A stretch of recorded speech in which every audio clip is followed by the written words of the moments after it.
What's going on, everybody? Welcome to Barz and Shotz episode 109. You got the whole clicking team.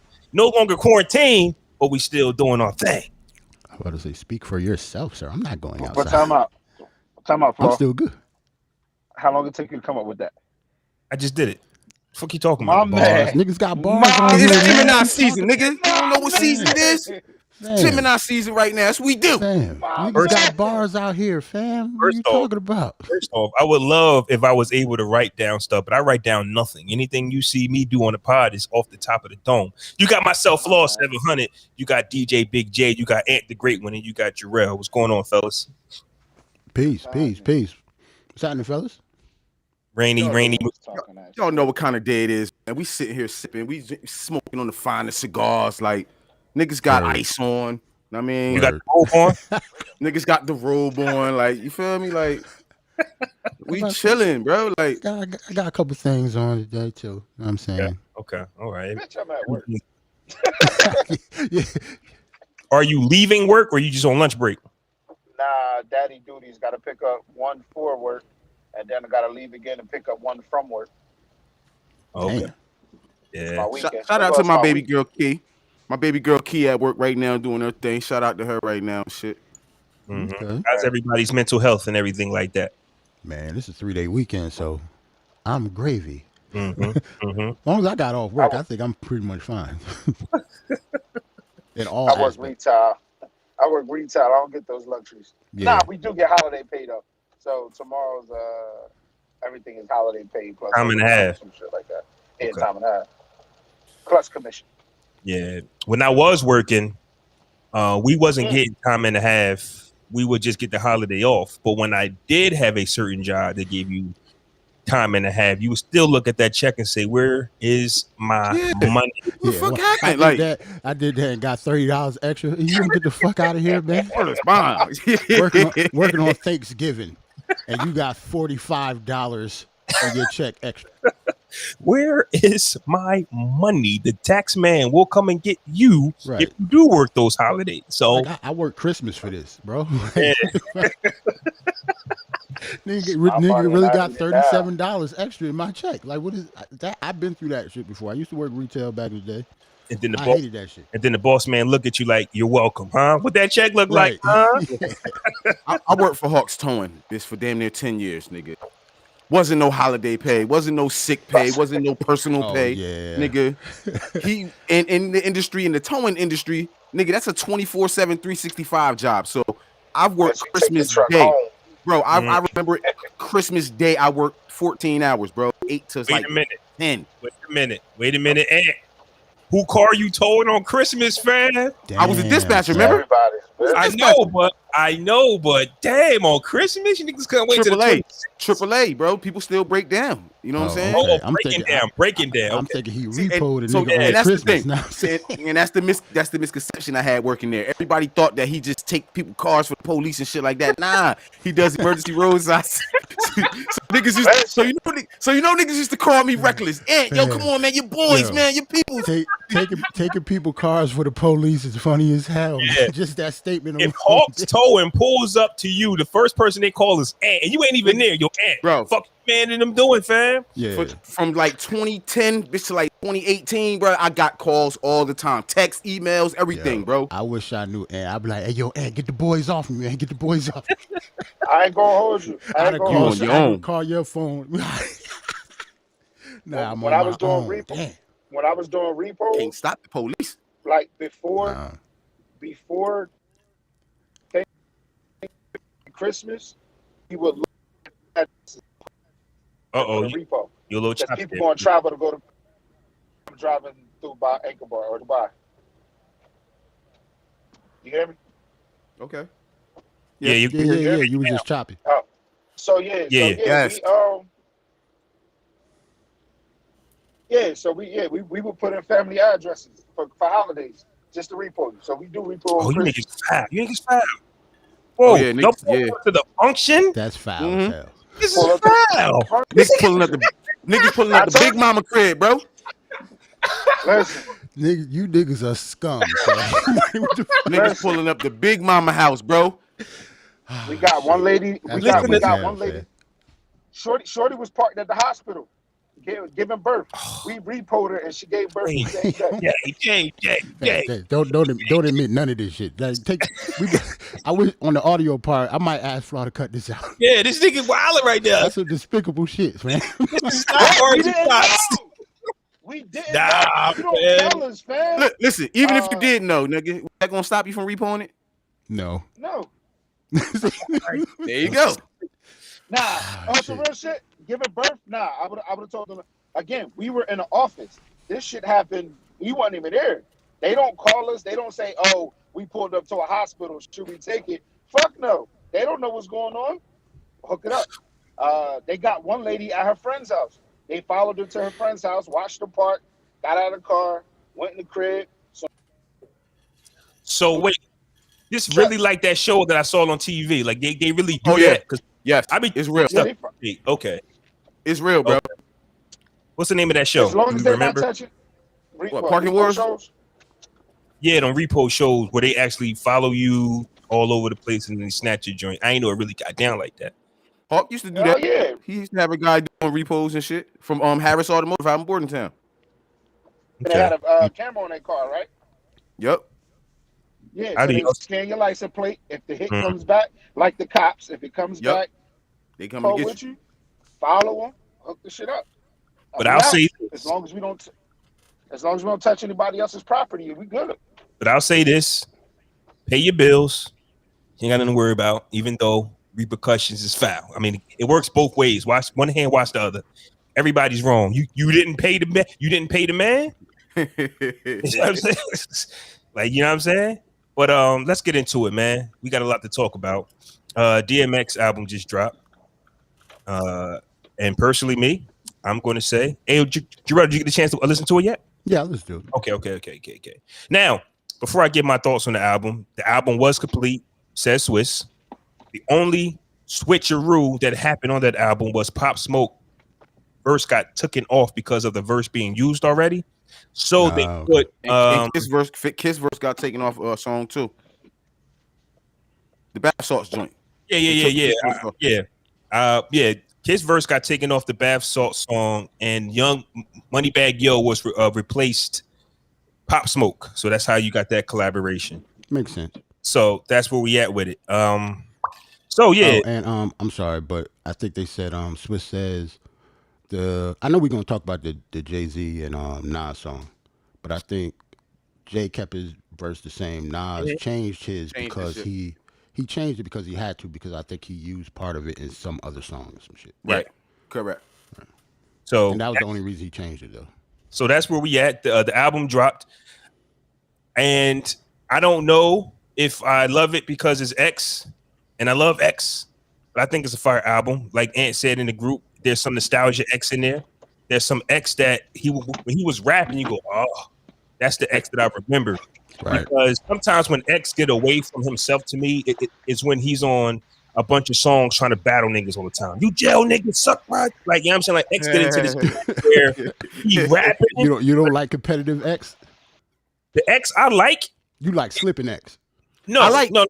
It sounds like to me like he trying to battle these niggas versus it coming out naturally. Like to me, Yeah, the best X is when X goes in and out of his flow. You knew it was wrong, but you asked for it, baby. Not just him rapping. When he breaks his verses down, he has a lot of those songs where he chops it up, and it becomes sing-along quality. And you know, this is what I was trying to say about Wu-Tang a while ago. Remember, I said, when did Wu-Tang fall off? When they stopped making quotable records.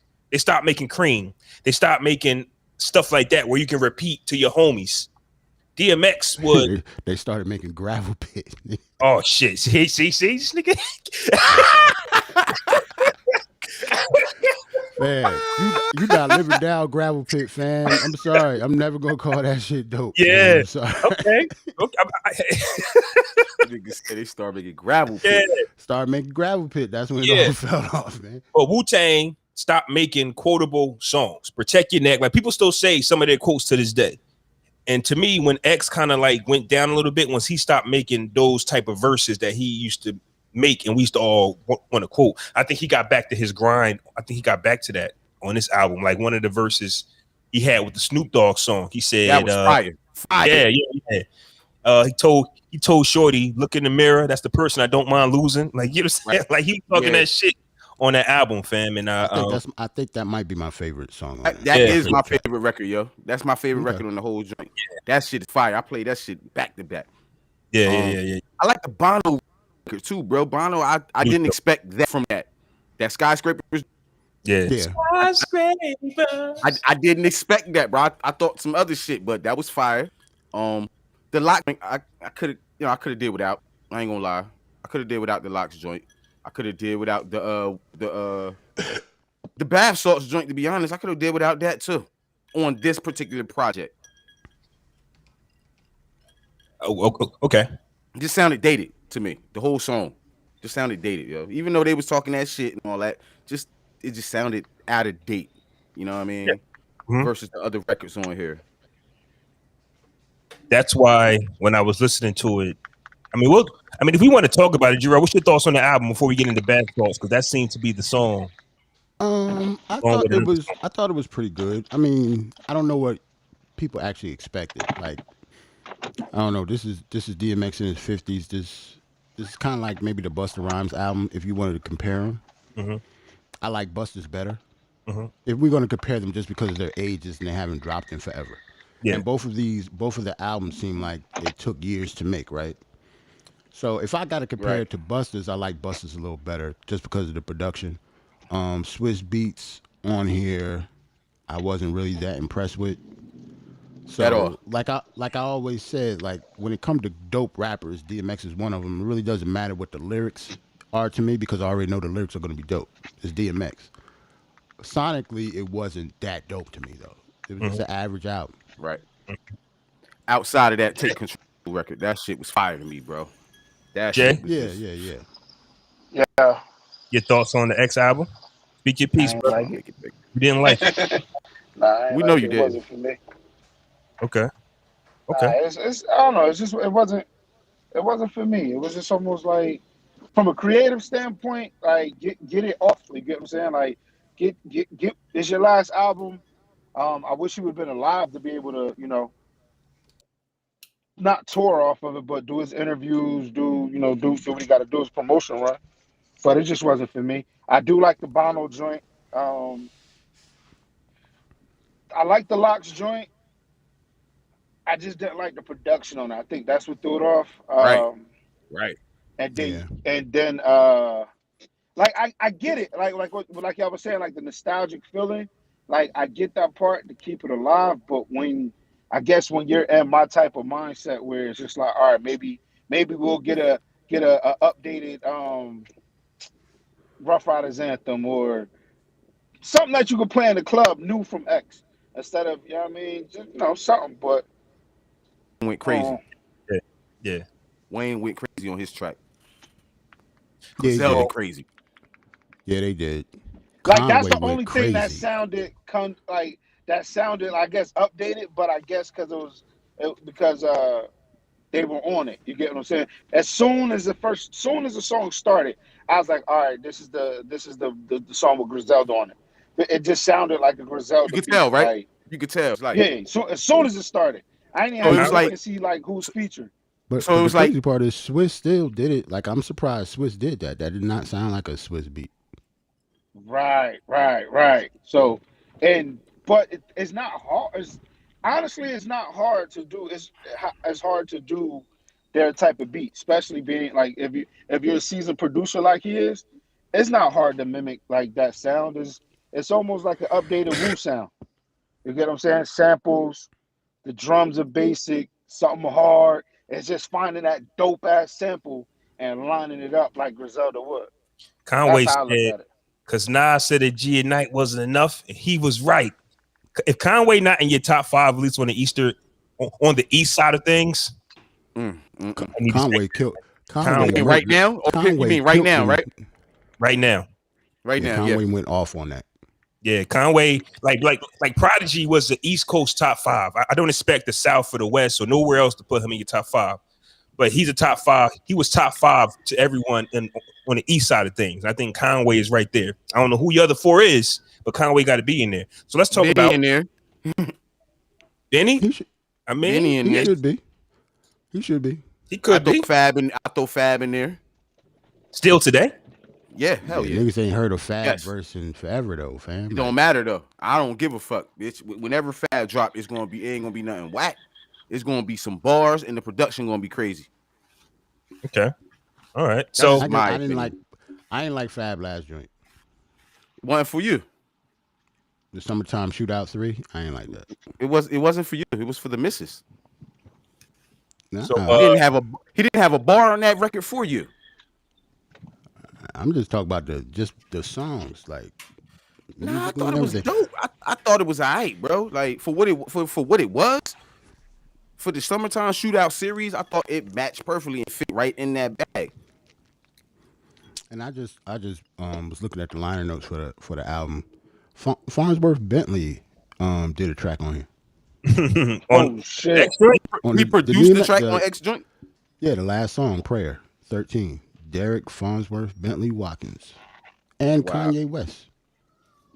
Okay. Shout out to Farnsworth, yo. I looked over that. So way to be a man servant. The Bath Salt single caught fire on Twitter. And to me, honestly, this is a rollout. Like Jay-Z and Nas, I think something's coming because whenever they work together, the world just explodes. I don't know. It got to be a roll. Hold on. Hey, did you just say way to be a manservant? Yes, he did. We act like this nigga wasn't a manservant at some point in life. Like, come on, man. That tickled you, huh? You act like this man wasn't holding umbrellas for Puff on the beach and shit. Like, come on, man. Let's get that man tie and shit. He was moonwalking with that umbrella too. He was dancing. Come on, man. Yo, we just congratulate him on doing the track. Way to be a manservant. Bro, you know how Ant give it up, man. Like, you know how Ant give it up, fam. His energy, fam. That's Shout out crazy to because I just Farnsworth, listened to that song. Just listen to that song he did with Andre Kanye. What was it? Colors? Yeah. Oh, that old joint Cool when it was all Outrageous. on stage in the video? Yeah. Cool, outrageous, lovers of whatever. But go ahead, Flaw. My fault. I didn't mean to interrupt your bar. that shit that's went off the top raw. of the head. That you ain't there right now. But the song that everybody wanted to drop for years dropped. So the backstory to that was the song was supposed to go on Life is Good Nas 2012. For some reason, it didn't make it. Now, Jerrell and I probably you too, Ant, but we listened to Life is Good. We like the album. And personally, me, I don't see where that song fits. So I can see why that got cut off. That might have been like a bonus. Right. It didn't fit with that album. Right. Can't just throw that on there because it's Kiss X Nas J to me. And so it had nothing to do with the record, so it got left off. Why it sits so long, we don't know. So now we got a damn near 10-year-old song. We're talking 2012, it's 2021. Jay-Z didn't want to change his verse. Nas did change his verse. And I judged it at first. I'm like, this Jay-Z sounds crazy. He's rapping about Kardashians. He's rapping about wild stuff. You can hear that they put some type of edit on his voice. So if people complained about the mix or the final, view of the listen of the album, I get where some people were tripping at. But Jay didn't want to change his verse. Nas did change his verse because he used partial of his old verse somewhere else. Of course, it's almost 10 years old. If we're not going to use this, I'm going to do something else. Right. And X did his thing. But Jay-Z not changing his verse. Or what issue? Do we like the record? Was it worth the wait? Or what's our thoughts on bath salts? Yeah. Nah, it just sounded like you said. It sounded dated. It wasn't. I mean, it was just like. Even with sounding dated, it wasn't that dope. Nah. Like even dated sounds dope. Like some dated stuff sounds dope. Like that just didn't sound dope. It wasn't a good song. It sounds the way together, that it was bro. put together. The way that it was pieced together. Like it wasn't even almost like they just took an old whole verse and slapped it on a beat. And now Nas laid some shit down and then X laid some shit down. It wasn't had no concept on it. Where did the bath salts even fit into the whole shit? I don't get it. But But this is the song. Go ahead, Flaw. I'm sorry. I was gonna say that this is the song that won Swizz the battle a long time ago against Just Blaze. Remember, everybody went nuts. Yeah, because bro, It's unheard Jay-Z and Nas and With Kiss Jadakiss at the time. Yeah, like that's why. Of course, it's gonna go crazy in a beat battle with Just Blaze. He won. I don't think off the material, off the just the shock value of it. You know what I mean? Yeah, because that beat ain't that shit ain't even all that, bro. Like it's cool. Don't get me wrong, it's not whack or anything, but it's cool.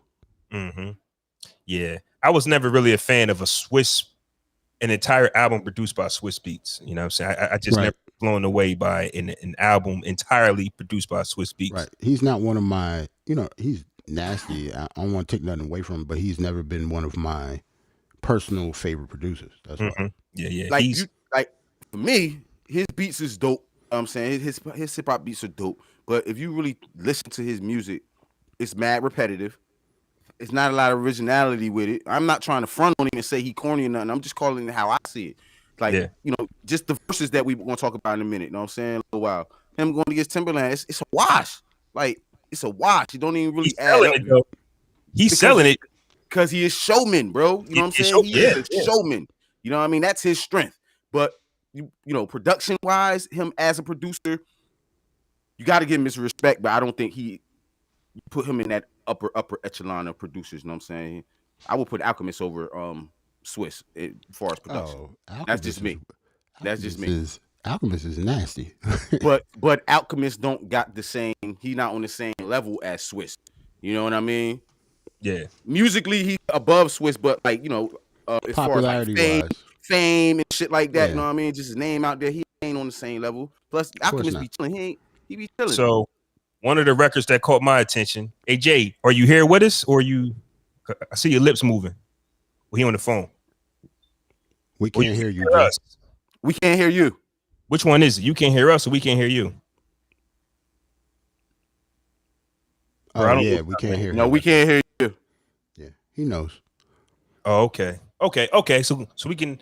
I wanted to get into the topic of one of the songs that caught my attention. I had to play a few times because I thought it was deep and powerful. Now, before the album dropped, they said that X's son Xavier gave his thumbs up for the album. Mm-hmm. So I'm just thinking because he's the oldest, whatever. I didn't think nothing of it. So then the song comes on. I said, okay, I see why. His son, you know what I mean? You know what I mean? Because depending on how he took that message, because Jerrell says it's a lot. Both things can be right. Mm-hmm. Yeah, the son things can be right. Two things can be right. The son can feel how he wants to feel. And obviously, the father feels how they want to feel. We see this with 50 Cent and his son, right? We see this. Right.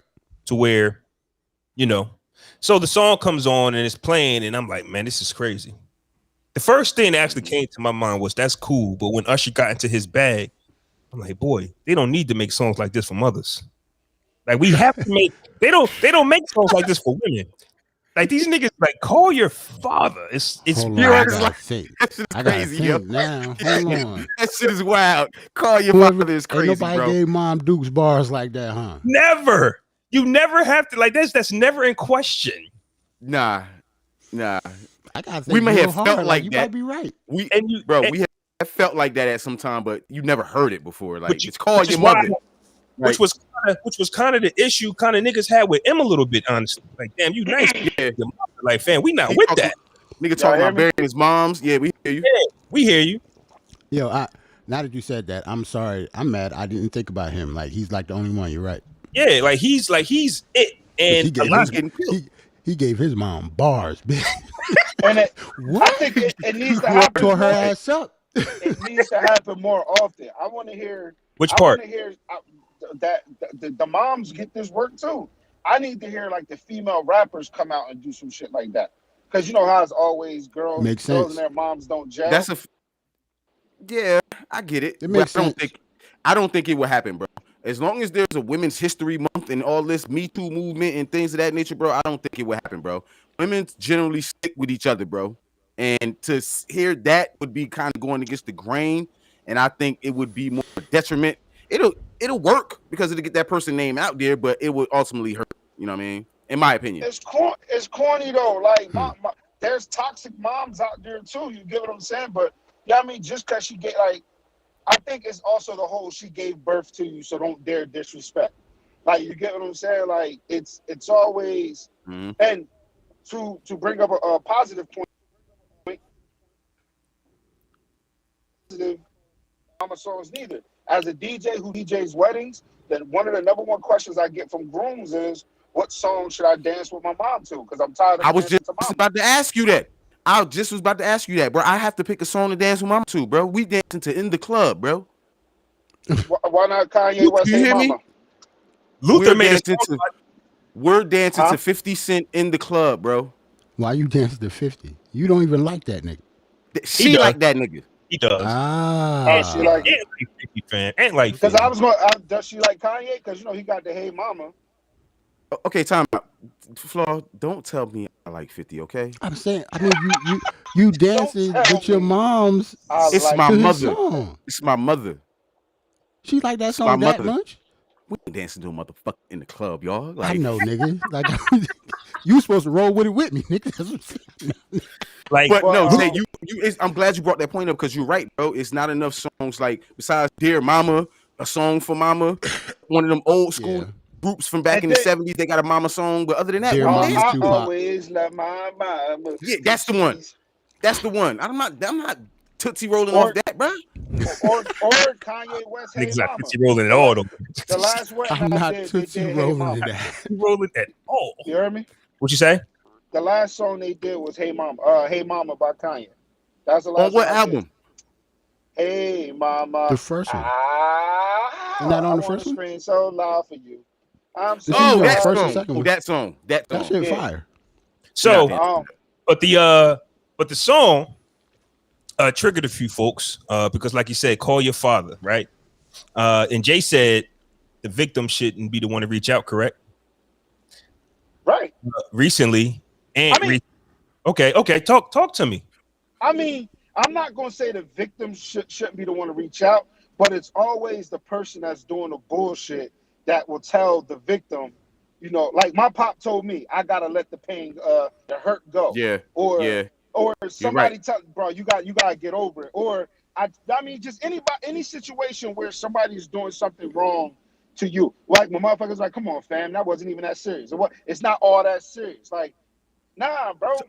Not retaliation, but It's go ahead. I get what you're saying, bro. It's kind of like you can't tell me how to hurt. You can't tell me how to feel whatever's going on type shit. You know what I'm saying? Right. But Right. to Flaw's point, no, go ahead, Flaw. Can you throw that introduction in? You so good at it. About the father and the son. Yeah. Yeah. What do you mean? Nah, Where was I going? Because I'm lost. Now you was telling him about how I reached out to my pops and shit. You know Oh what yeah, I'm saying? Ant reached out to his pops, you know, because this is what it made me think about. Jay's like, I'm not gonna reach out because I'm the victim, but there's like certain levels to it for me, right? Like, what do you want? You know what I'm saying? Like, there's sons out there that want to see something. Like, I want to see you. I want to see the mannerisms. I want to see what's up. So at the end of the day, that's when I feel like the victim, because I don't call them victims, but the son should reach out. I did that as well. So I get the point that you're saying. That was the reason why before COVID, I actually sat down with my sperm donor. Your father. Go ahead. Sperm Yeah. donor. Yeah. Neff. Hey Jay, I just thought of something, Jay. Your pops, what do you want to call him? Father, pops, sperm donor? Your sperm donor, right? Said, Right. get over it. It's not that bad. How many times do you say that to us, though, Jay? When did you, like, he's you. You know that, right? He's you. No, he let the pain go. How many times have you I'm said just that, saying, though, Jay? like your number one like moniker is if you Yeah. can't control it, why worry about it? That's you. That's you. Right. Yeah. Like all that Yeah. stuff that he did to you, you couldn't control none of that. Like you shouldn't be holding on to that at all. So, but to me, I think that's different because it's direct. And this is just me. It's a direct effect. You get what I'm saying? It's something that's always going to come up. Fam, I get jealous at niggas saying, you know, father relationships. I don't give a fuck what it is. It could be, damn, yo, my pop is in the hospital. Like, I'm like, damn, I wish I could say that. You get what I'm saying? Father's Day. I'm tired of receiving praises. Not tired, but just me receiving praises and can't give praises, but to y'all. You get what I'm saying? Your peers, My niggas like your that I peers, know basically. that's- Yeah, I get it. I get it. Right. I get it, But bro. Trust me. We in the so same when boat. when I reached out to my pop, I reached out to find out the medical history, to get his side of the story to see where he was going or what it was. Like, honestly, what it was other than what I'm hearing. You get what I'm saying? Now, of course, there's, you know, 3 sides to every story. Yeah, I mean, it's both sides and then it's the truth. I get that part. But when you do shit like the first time I meet you officially as an adult, when I find out you're my father, the last thing you asked me to do is change my last name. Off the first meeting. Yeah, that's weird, bro. Then when we, you know, after, you know, before the pandemic, after we sat down and spoke and talked, you asked me again. Our relationship isn't close to being mended or repaired, but you fix your face to tell me you wouldn't feel right preaching to your church about, you know, certain shit, and then you go, you know, I really want you to change your last name. Like, what is your goal? Is it really like, all right, let me make things better? Like legacy to me. No, I sound like legacy to me. Like right. That nigga about to die and want his name live on type shit. His health, health is bad. Hey Jay, to your credit, I think that the absentee parent is a super trigger for the kid, for the son, for the adult son. Doesn't matter how old we all get. That absentee parent is the superest. And that's not even a word. I'm inventing it now. He is the superest, or she, depending on the absentee parent, is the biggest trigger for us. Because the second they say something we don't like, the second they say something we don't agree with, we ready to choke them. Like, fam. You get what I'm saying? Like, I get it. You know what I'm saying? Like, me and my pops is cool because we don't get out of line. But honestly, real talk, we probably got one time. You get what I'm saying? And I don't care. We've been cool for 10. Fam, we've been cool for a long time. Yo, nigga said he got one time. And that's funny as hell. That's funny as hell, yo. Yo, nigga said he probably only got one time. Bitch, like, damn. That mean you could. The reason it's funny because you say he like you started this before. No. Okay, I'm gonna keep it a stack with y'all. I seen my pops yesterday. Honestly, I seen my pops yesterday. After the X song, Call Your Father. I told y'all, me and my dad live 5 houses apart, and I don't. I know. Yeah, I know. Yeah. And it's not. We just don't have a relationship. So yesterday, I seen him, and I was like, I walked away after we know it's Friday, and I walked away. I turned to him. I said, "You know what, man? We ain't hugged him. Let me hug you." So as I'm hugging him, he's like, "Yo, fam, can you bring me back the stuff I let you borrow?" In my head, I'm like, you fucked up my moment. Damn, yo. This is what he said to me. I let you hold my pliers. Now, when I was talking to you for the 5 minutes, you never brought up the pliers. But when I embrace you, man, I'd have whispered, "Fuck yeah, goddamn pliers." To me, Flaw, on some real life shit, it sounds like your pops don't like to be emotional and sentimental like me, and I can understand that shit. So for him, when you like, yo, and hug them, bitch, he gotta, you know what? Let me deflect this shit. What the fuck is this? Yo, can I get my pliers, son? So he had to change the whole mood. Yo, you feel what I'm saying? I ain't trying to be funny.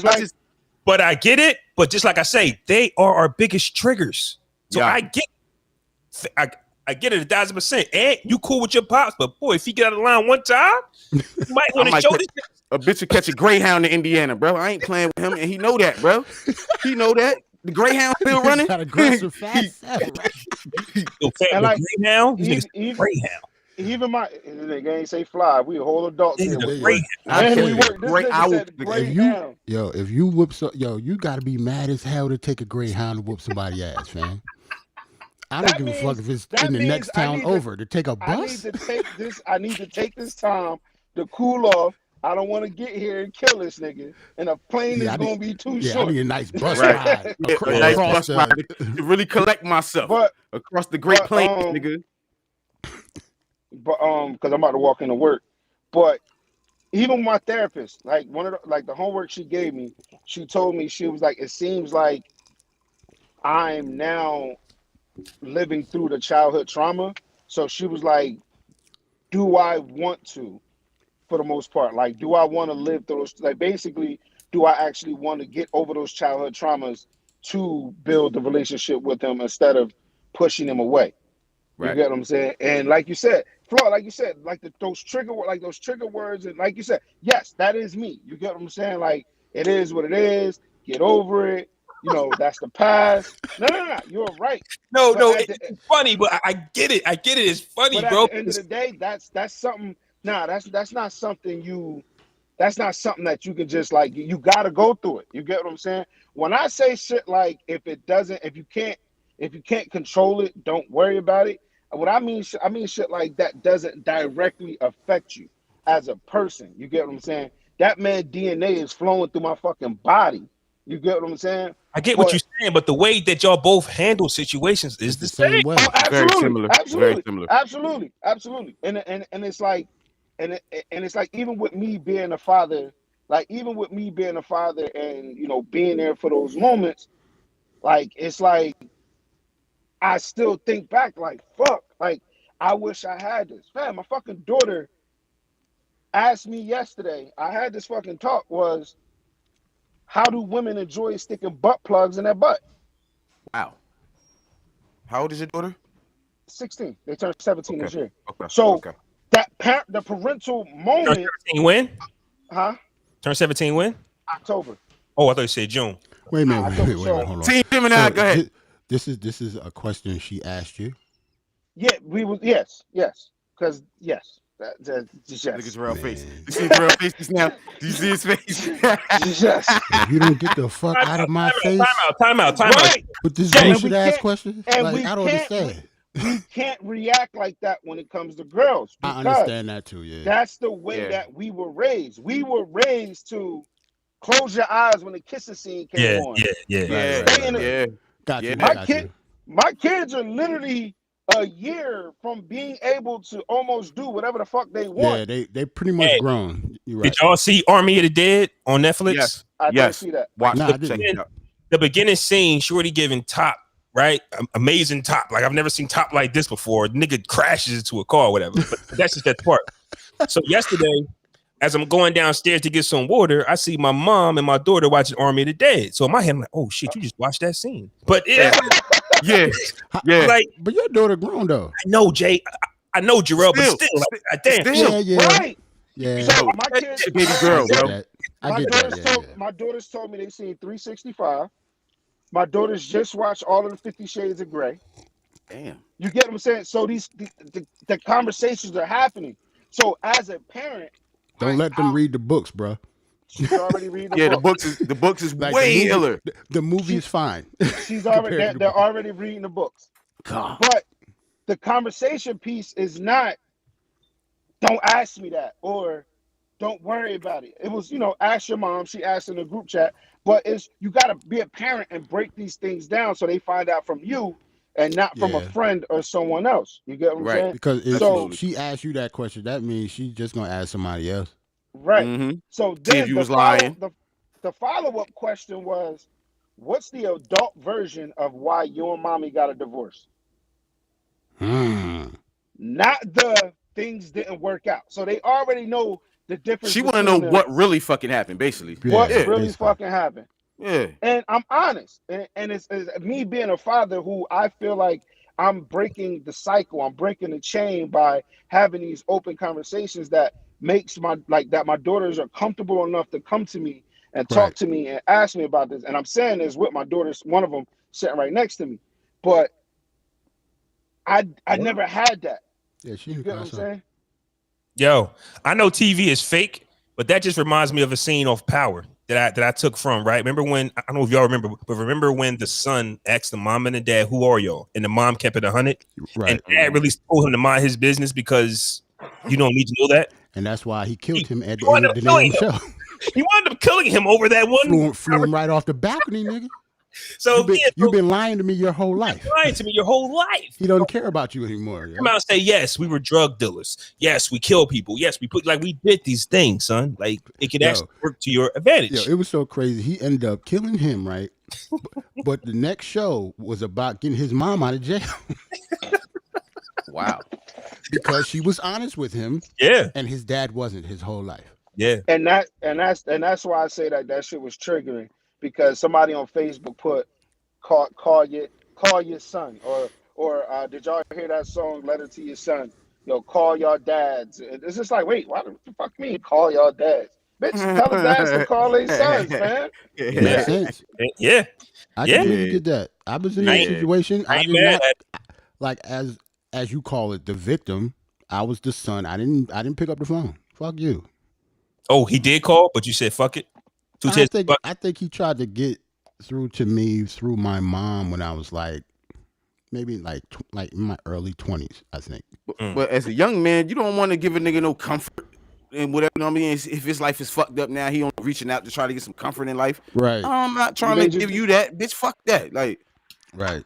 You made your decision. But as an older man now, nigga, sleep in that shit, man. As an older man now, you know, for me, the reason why I reached out, it ain't had nothing to do with him at all. It's about me and what I'm raising. You know what I mean? I'm a house full of raising boys, and you know, in an effort to be a better father and to be a better husband, man, I gotta let some shit go, and that's one of the things I had to let go. And calling him was the first step of letting that shit go to help me move and breathe easier a little bit. You know what I'm saying?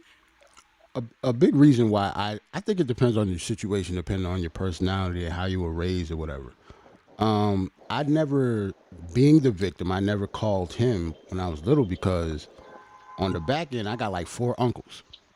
Like my mother has 4 brothers. Oh, yeah. I mean, don't get me wrong, they weren't my father, but I had male figures in my life, so he wasn't really needed for anything. If that makes sense. Because you had what you right. Yeah, my mom was able to provide for us financially by herself, struggling by herself, but still by herself. So she didn't need him for child support. She never took him to court or nothing. So between that and me having my 4 uncles behind me, I didn't never need him for anything. So I think that probably bothered that situation too, because I would have never reached out to him for what? Yeah. Right. Like it's no reason for me to reach out to you. Yeah, I didn't lose anything because you weren't there. Something obviously because you wasn't raised me in my household, but like for the most part, I still had male figures, so you weren't needed. And that's a dope way to look at it, though, Jerrell, because a lot of the, like what Jay was just talking about, honestly, not to downplay nothing he was saying, because that's his truth 100%. And a lot of rap songs and a lot of people complain about the shortcomings, and they always get blamed on the father not being there. Right. Where you're saying, to where you were saying, a true statement, though. It's a true statement, but Jerrell and me, like personally me, I never looked at what would have changed if my pops was around. You get what I'm saying? I've never thought that when I was little. I never looked. I get that. I think personally maybe because it was nothing that I had, so I didn't miss it. Maybe that's you can't miss what you never had, right? Yeah, he was never in my life. So I learned, but you still had the male, energy in your life, though. You know what I'm saying? And that's important for any child, bro. You need the masculine and the feminine energy to raise a child, bro. That's a fact. You can't have one without the other. You can't have too much of one without the other. You know what I'm saying? I'll be honest. I never had that consistency and never knew that I had to have it. That's what I'm saying. Like you're saying, yes, I got you need that. Right. You never knew that this person is like, you don't know, or you know his mom and your siblings. So maybe I was never an only child. And then you got your cousins. When you combine my mom kid with the cousins, now it's 9, 10 of us. You get what I'm saying? So right. Like a funny story that I tell people, right, is I never knew we was poor. I never knew why we was at my aunt's house for a period of time. Never. I said, "Oh my God, mom never don't love me." Never thought of that. I did. I did. I knew. You know how happy I used to be when we used to not have a place to live. We go to like a motel. Yo, we going to a motel. That's the life. For a child, that's the life. Know what I'm saying? You don't know you going there because if you a child that knows. You know what I'm saying? Because I was the child that knew. You know what I'm saying? 7, 6 years old, bro. I knew when shit was real when we first got to Atlanta. You know what I'm saying? Plus, Flaw, you wasn't the only child, and you had a big family. Since it was just me and my mom by myself, I knew the struggle was real. Right. That made sense. I mean, when it's a bunch of y'all, it's kind of easier to not know because y'all doing things together to get your mind off the, you know what I mean? Like, it was just me, my mom, and my brother. Like, bitch, I knew everything. And my mom taught me at a young age, you know what I mean? And that's one of the things, that helped me come up too. My mom treated me, bitch, like a little man in the house. I mean, taught me how to balance the checkbook. Told me I was never gonna rely on a woman for nothing, ever. My mom did the same. I was balancing the checkbook since I was like 10 years old. Bitch. That's what I'm saying, my bro. Mom like, taught me how to cook, clean, laundry, all that shit. Laundry, iron, all that shit. She as a young boy on East State. Do you remember the detox building? By the Salvation Army. Yeah, okay, yeah. We stayed in there with my aunt.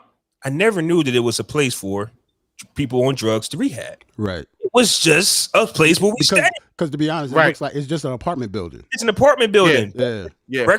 You had to be up for breakfast at 5. Right. At 11, and dinner was at 4. If you missed them shits, that's a wrap. Mr. Postman. The rap is over. If you miss it, that's the free meal, and if you miss it, you better go outside. But you didn't. But I just didn't know because they had the basketball court there, right? And all you did was go outside and play with your friends. You came in when it was bedtime because it was just one room in a bathroom. It was 9 of us. It was 9 kids, fam. You know what I'm saying? So there was one room in a bathroom. Not one time did I say, "Oh shit, we fucked up." Really? I know. I just thought like, okay, we're going to the detox. Nigga, I didn't know what detox meant. Yeah, man. I didn't know none of that. Yo, when we I potting right now. God damn, yo. We getting to the gutter. Like, see, that's. See, I'm trying to figure out how. Was y'all moms ever on like welfare or anything? I believe so. Because my mom was at first, like when I was little, like my mom had the same job ever since like she got to New York in 70 and retired there. Like she was there for almost 40 years, right? So at first, we were struggling a lot. So that's when like the cheese came, the government cheese and all that shit. Us going down to the peanut butter in the can and shit like that. Yeah. Us going all down to the office, filling out the paperwork and all that. I remember all that. But I could tell when she got a raise. That's when we moved to New Jersey. You could tell everything changed, bro. Like going from Brooklyn to Trenton, New Jersey, and the only reason we came here is because my aunt got a job with remember Amtrak, the train? Yeah, Amtrak, yeah. Their headquarters is in Trenton, New Jersey. I don't know if anybody know that. At least their eastern whatever headquarters was in Trenton. So my aunt transferred to Trenton, and me and my mother basically followed her. Mm-hmm. Okay. Because it was a better area, and she I knew when the cheese stopped, I knew that's what we would do. It's just hilarious, man. No more cheese, bro. No more cheese. As soon as that cheese stopped, I was like, yo, we all right.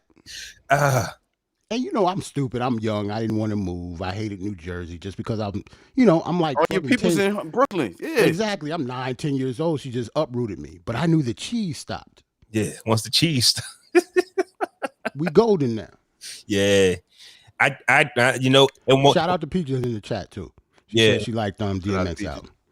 A few tear jerkers, and I know which one. I know what songs you're talking about. It was a powerful album, man. And yes, and that still is the best cheese ever too. Oh yeah, the best grilled cheese ever come from that cheese, bro. Yeah, shit don't even melt like regular cheese. Don't even melt right, like bitch. You feel me? Okay, torch that shit, and it still don't melt. But look where we have come from, bro. Like, I didn't even, discuss my struggle. My struggle was super real. My mom uprooted us 1988 from New Jersey to Atlanta, Georgia, off a job paycheck with nothing, nowhere to go. And bitch, we built it up from there. You know what I mean? But to hear where we all come from and to see where we at now, just in life. Yeah. You know Talk about that government cheese. Niggas could be junkies. I ate some with some Gouda the other day. Just the who cheese we has are. changed. This nigga funny as hell, Believe yo. that. The cheese just is who not we the are same. as men, bro. Like, niggas could have, buckled under any, struggles in shit in life and became junkies, became gang members, robbers, became a real statistic out here in these streets. You know what I'm saying? But look at where we at.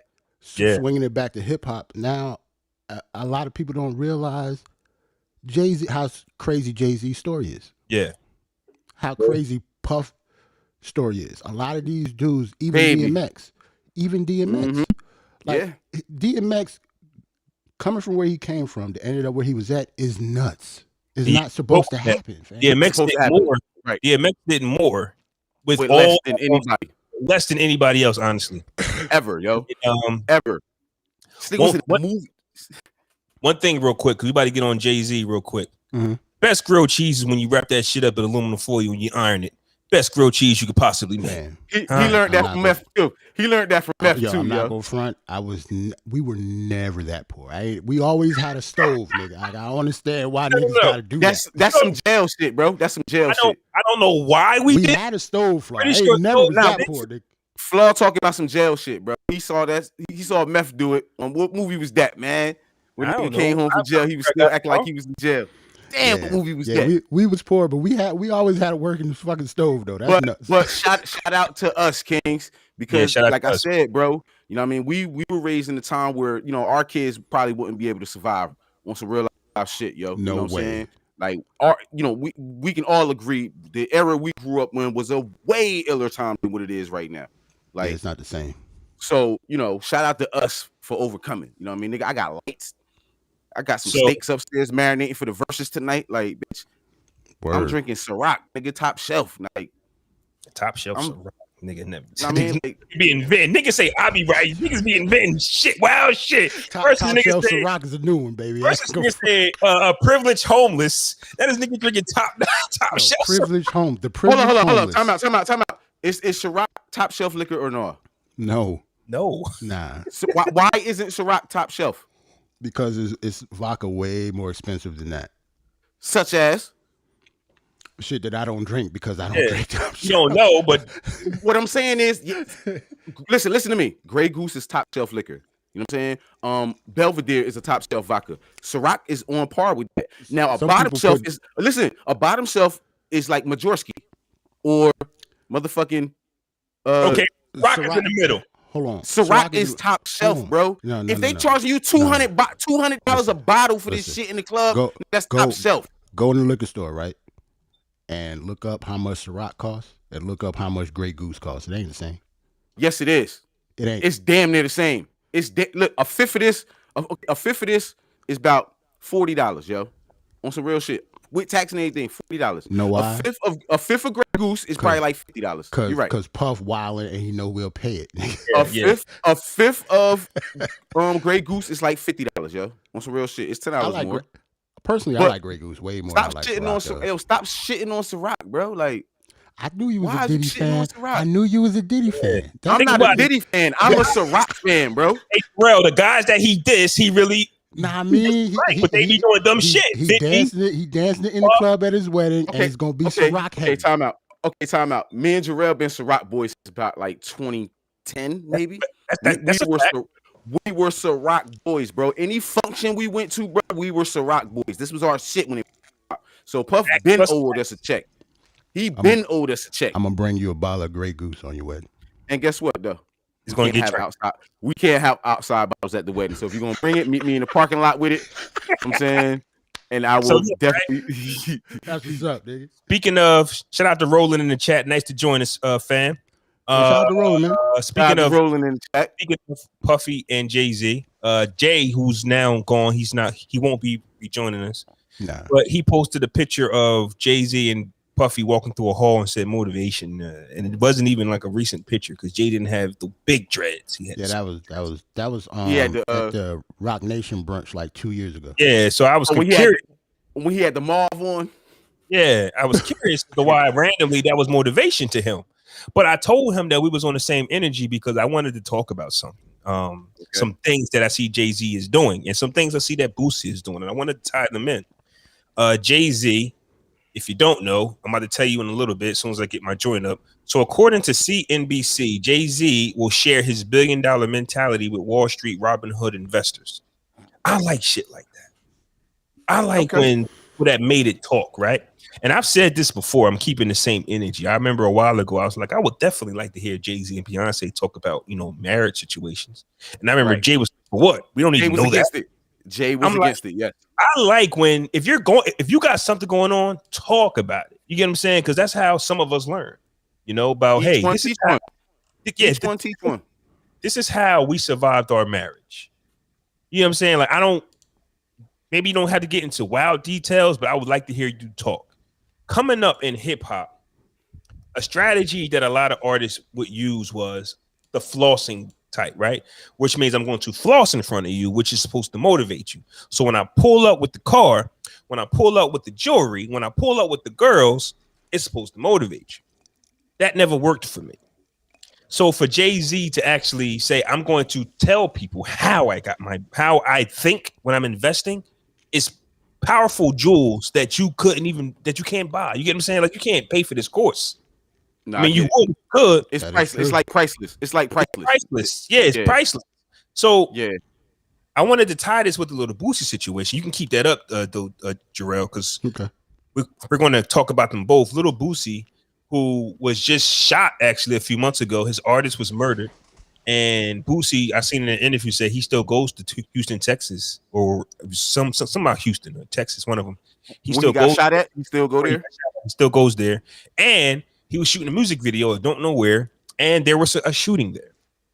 So to me, Little Boosie is like one of those artists who keeps trying to motivate the street niggas by keep showing them how real you are. Like you have to keep showing face in the community instead of actually opening your mouth and talking about how you can uplift your people. I'm rich. I'm Little Boosie. I got a 20-year career. I'm still going to go do music videos with money and guns. Where Jay-Z. Well, you got to think about it though, bro. Like, you know what I'm saying? To me, it's like apples and oranges. You know what I'm saying? Jay-Z is obviously from the hood. He's been saying it all his life, and his track record is proven. You know what I'm saying? But you can tell he's really a smart guy. He's articulate, knows how to speak. He don't sound crazy when he talk sometimes. You know what I'm saying?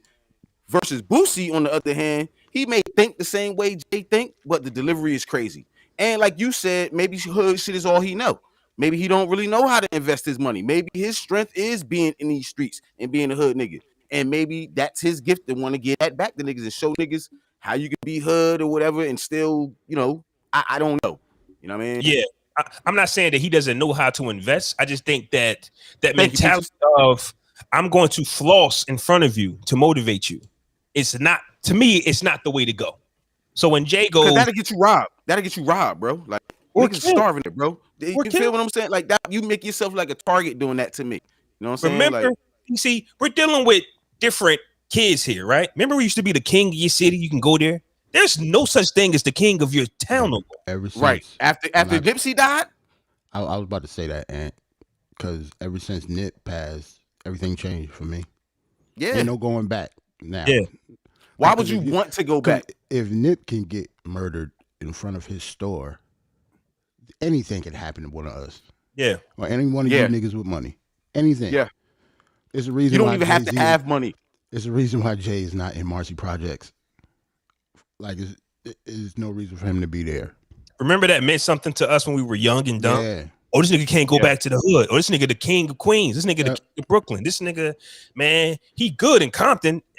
Thinking about that now means nothing. Yeah, it doesn't mean anything. But here's the thing, though. But the people they were talking about were always screaming the hood, though. Like, you know what I'm saying? Like, for example, you know, I don't want to always bring it back here, though. But you know, the whole Jim Jones Max B beef was, you know, this nigga Jim Jones screaming Harlem, screaming all these hoods.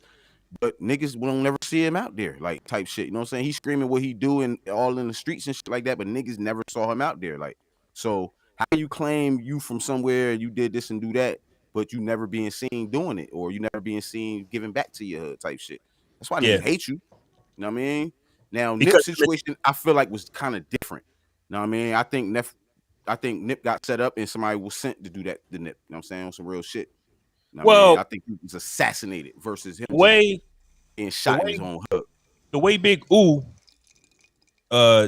explains it is, yeah, there was a guy who did approach him, and Nip didn't have any proof of the snitching situation. And because Nip wasn't active, he had no right to actually check my man. So Nip was just being Nip. Like, you know what I'm saying? Like, Nip wasn't no character, wasn't no timeout. I'm not active no more. I can't stop being who I am. You get what I'm saying? So at the same time, I hear you, and I just don't feel like it was a setup. It was just a situation that didn't happen. Let's use Ooh as an example, right? Let's say Ooh blow. He get on the track with Jay-Z, and now we know he got money. You're talking about, so there's two different Big Oohs, because hopefully I'm saying this name right, but there's the West Coast guy, then there's the Trenton. I'm talking about the Trenton Big Ooh. I'm talking about the Trenton Big Ooh now. Big Ooh, okay. You know what I mean? So let's just say he get on and he blow. Because, you know, he fuck with Fat Joe now, and he ain't really made no noise or whatever. But let's just say he do blow and he get on tracks with Jay-Z and he getting money now. If he don't come back to the hood, is he more or less, are we going to just like distance ourselves from him and say, fuck, Ooh? Are we still going to support him? I support him. Like, you know what I'm saying? When people say come back, like come back and do what exactly? Like, I could see him build up the hood, like put a foundation together and build up some shit in our hood, like, you know, after school program, something. But that's definitely one thing. He can do that, but he's not gonna be chilling. Nah, niggas, I don't expect to see him on Stuyvesant if he on a song with Jay-Z or some shit. That's what niggas think it should happen though. That's what we're talking about. Niggas think they just supposed to be chilling with them still. Every single rapper who's ever done that has died, yo. Rest in peace, Stack Bundles. Stack Bundles was still in Far Rock. when he was fucking with Bird Gang, and this nigga died in his own hood. That's you what feel I'm saying. Proof Like, in Detroit died in his own hood. Hold on, fellas. You feel what I'm saying? Keep going. all right. Yeah, but it's always like that. That's why we have to it's just a slippery slope, and it's a thin line between you think your people calling you a sucker for not giving back and them not seeing you in there and you actually giving back and stuff. People just don't know that you're doing it. Yo, as a man, why would you care if another man or another group of people be like, oh, you can't come back to the hood? First of all, it's the fucking hood. Yeah. Niggas spend their whole life trying to get out the hood. Right. Why would you care about if a nigga say, could you come back or not? To me. Just But because people care that's just about that's how we were raised, to Bro, have people loyalty care for about where that we're kind of from. stuff. I'm always gonna rep Trenton, New Jersey, bro, from the death of me, bro. But guess what? If I hit this motherfucking Mega Millions for $400 and something million, nigga, Trenton might not never see me again, and that's a fact, bro. You be East Windsor somewhere, nigga. Like, They- you know what? Exactly. Trenton still might not see me again. I'm still gonna do what I do for my town. I'm still gonna try to build my town up. But at the end of the day, bro, I'm not about to be on East State Street no more. Like, And that's okay, but that's also coming from some older gentlemen such as ourselves. And just like what Jerrell was saying before I stepped away, there's just still going to be some that say you sold out. Yeah. And at the end of the day, it's social media and you can't please everybody. But I'll read that shit on my private jet, bro. But for Boosie to be the same age as us, you know what I'm saying? Like, or be older or younger, I don't know. I just think that the message of staying in your hood and keeping it real, that's not the message that motivates me. So Jay asks what motivates me. Talking to me. Speak my language. That's why I said when Nas said boss talk, if you don't listen to me, that's your loss. That's why I like his verse so much. It's like, yo, I'm showing you how to get it. I remember me and Jerrell spoke on this. I don't know if that's the episode that you wasn't on, but I was saying Nas is telling you, you can do this investment thing too if you just watch what I do. And if you don't catch it, that's your loss. You get what I'm saying? It's like, even though Jay-Z said 1 billion, 2 billion, I still said that he ain't telling you how to get it, but he telling you he got it. But now he about to. If this guy starts sitting down and breaking down, this nigga will, for me personally. Jay has always sat down with people, though. He sat down with Warren Buffett and things like that. He sat down with a bunch of older white people with money and talked about, he didn't talk about this, though. You know what I'm saying? This wasn't the content. He talked about his upbringings and, you know, how he put songs together. And you know what it is? You know what it is? And him sitting with those people, he was soaking up knowledge. Now he's giving it back to us. Giving it. Yeah. Now he's giving it. That's all. Right. He was giving them his perspective on the knowledge he was taking in type shit from his point of view. Know what I mean? But for me, this is just for me. If he does this, man, Jay-Z's going to be, to me, so powerful. I think this was the only thing he was missing because he come from the flossing era where I'm going to show you I got it. Now you go get it. But wait a minute. Nobody's telling us how to get it. Like I wish a lot of the artists would have told us the bad investments they made instead of always every time they're celebrating, every time you see them, they're celebrating a highlight. What about the ones you lost? Let us know that it's okay to lose. Think about the what was that? The story of OJ. He did it already. He started doing it on the story of OJ. He was throwing his little gems out there. You know what I'm saying? Listen to that song again. That's a fact. About the painting something that he wished he bought. The building in Dumbo that he ain't buy for $2 million. Now that shit worth $25 million. Like that's exactly to your point, bro. That was also year 27 in the 30-year career. So it's like, okay, Jay, now you want to get it. Hey, man, Jay told us he lost 92 bricks one time and got it back. Word is bond. Not 92 bricks, Jay. Like, yo, that's crazy though. But to your point, bro, this is priceless information that our community lacks information. Period. It's a lot of information out there, but we lack the information that would lift us up. Definitely financially. You know what I mean? And we light years behind financially. You know, and not to diss Jay, but like I said, when he posts that picture of just Hovind, not a Puff walking, like, how is this motivational, fam? They're friends. What was it? You don't look at, you don't know what aspect he was looking at, like on some rivals become friends type shit. It was like always cool. Jay and Puff. Oh, Jay and Puff. Yeah, it was Jay and Puff. Jay and Puff. Oh, like, okay. He posted a picture of them just walking, like a still picture. Just the money. I think the money motivated me. Okay. The money. Okay, cool. But the picture was like 3 years old. So I'm like, did they just have a brunch, my guy? Because why you? I don't know. Like, you know what I'm saying? You can tell because Jay had the baby dreads a little bit. Hey, fam, it's not yesterday. This is like 3 years ago. Did it motivate you 3 years ago, my guy? Why anybody would admire Puff, be motivated by Puff is, blasphemous to me personally. What? So. Oh my God! How can you say that, but said everything you said about Jay-Z just then? Because Puff Daddy, when he was promoting his I Am King fragrance, looked at real suspect in those pictures for me, and I just don't like him. So this was motivation for Jay. Yes, that's what he posted. He said motivational. So I can see why, because you got two of the most powerful black men in black music, if you want to put the label on it, black music or whatever, you know what I'm saying? Being where they are, the longevity they got, you know what I'm saying? Just the history of what they've done. I can see how he could think that's motivational. Yeah, but I don't know. Maybe he liked the way they suits was tailored. I don't know. Yeah. As because now that it's blowing up, I can see that they kind of had the same tailor just a little bit. Yeah, they went to the same tailor. They got the same shirt on. Nigga, come on, man. Same button, location, same everything. Yeah, I get it. This is strategic. They put this together prior. You know that. You know what I'm saying? Yeah, they didn't just show up like this. It's not motivational. It's not motivational, fam. Like that's cool. The money. Cool, the money. It's the. Who is Neff in the background? I know he's psyched. The bodyguard. No, he's psyched in this picture. At first, I thought it was Swizz, but I zoomed in and it's not Swizz. Yeah, first of all, no, that will never be Swizz. Neff head big as hell. Pause. I don't know. He looks like the bodyguard. He might be the bodyguard. Nah, wherever they at, they don't need a bodyguard that close to him. Nigga, that is the bodyguard, man. Look at check it, man. That's the bodyguard. Niggas, you about to zoom in on that or click off? I don't know what this. I zoomed in on it, but the nigga look like he got a velour. Whoever in the background look like he got a velour suit on though. Check the cuff on the bottom. That look like a Nietzsche velour suit, nigga. Like, how about fuck out of my here? man's suit probably way better than theirs. They need to move out the way, fam. Like he might be killing them on the low in the back. All right, bro. I'm gonna just segue. You know what I'm saying? We talked about Swizz versus this nigga tonight, 8:00. Memorial Day edition, Miami, Florida. Yo, it was just a shooting in Florida, with some low budget artists and shit at like a banquet hall type shit. And I mean, 2 were killed and like 20 were wounded. My fiance in Miami. In Miami, word is bond, like last night type shit. You know what I'm saying? Jesus Christ, that was a rapid shot before the Verzuz, right? Bang bang, yeah, bang bang, rapid shot, bang bang. So shout out, rest in peace to all the people who died, and I send my condolences to everybody who was hurt and affected. I really don't know the details of it. She sent it to me. I didn't read it.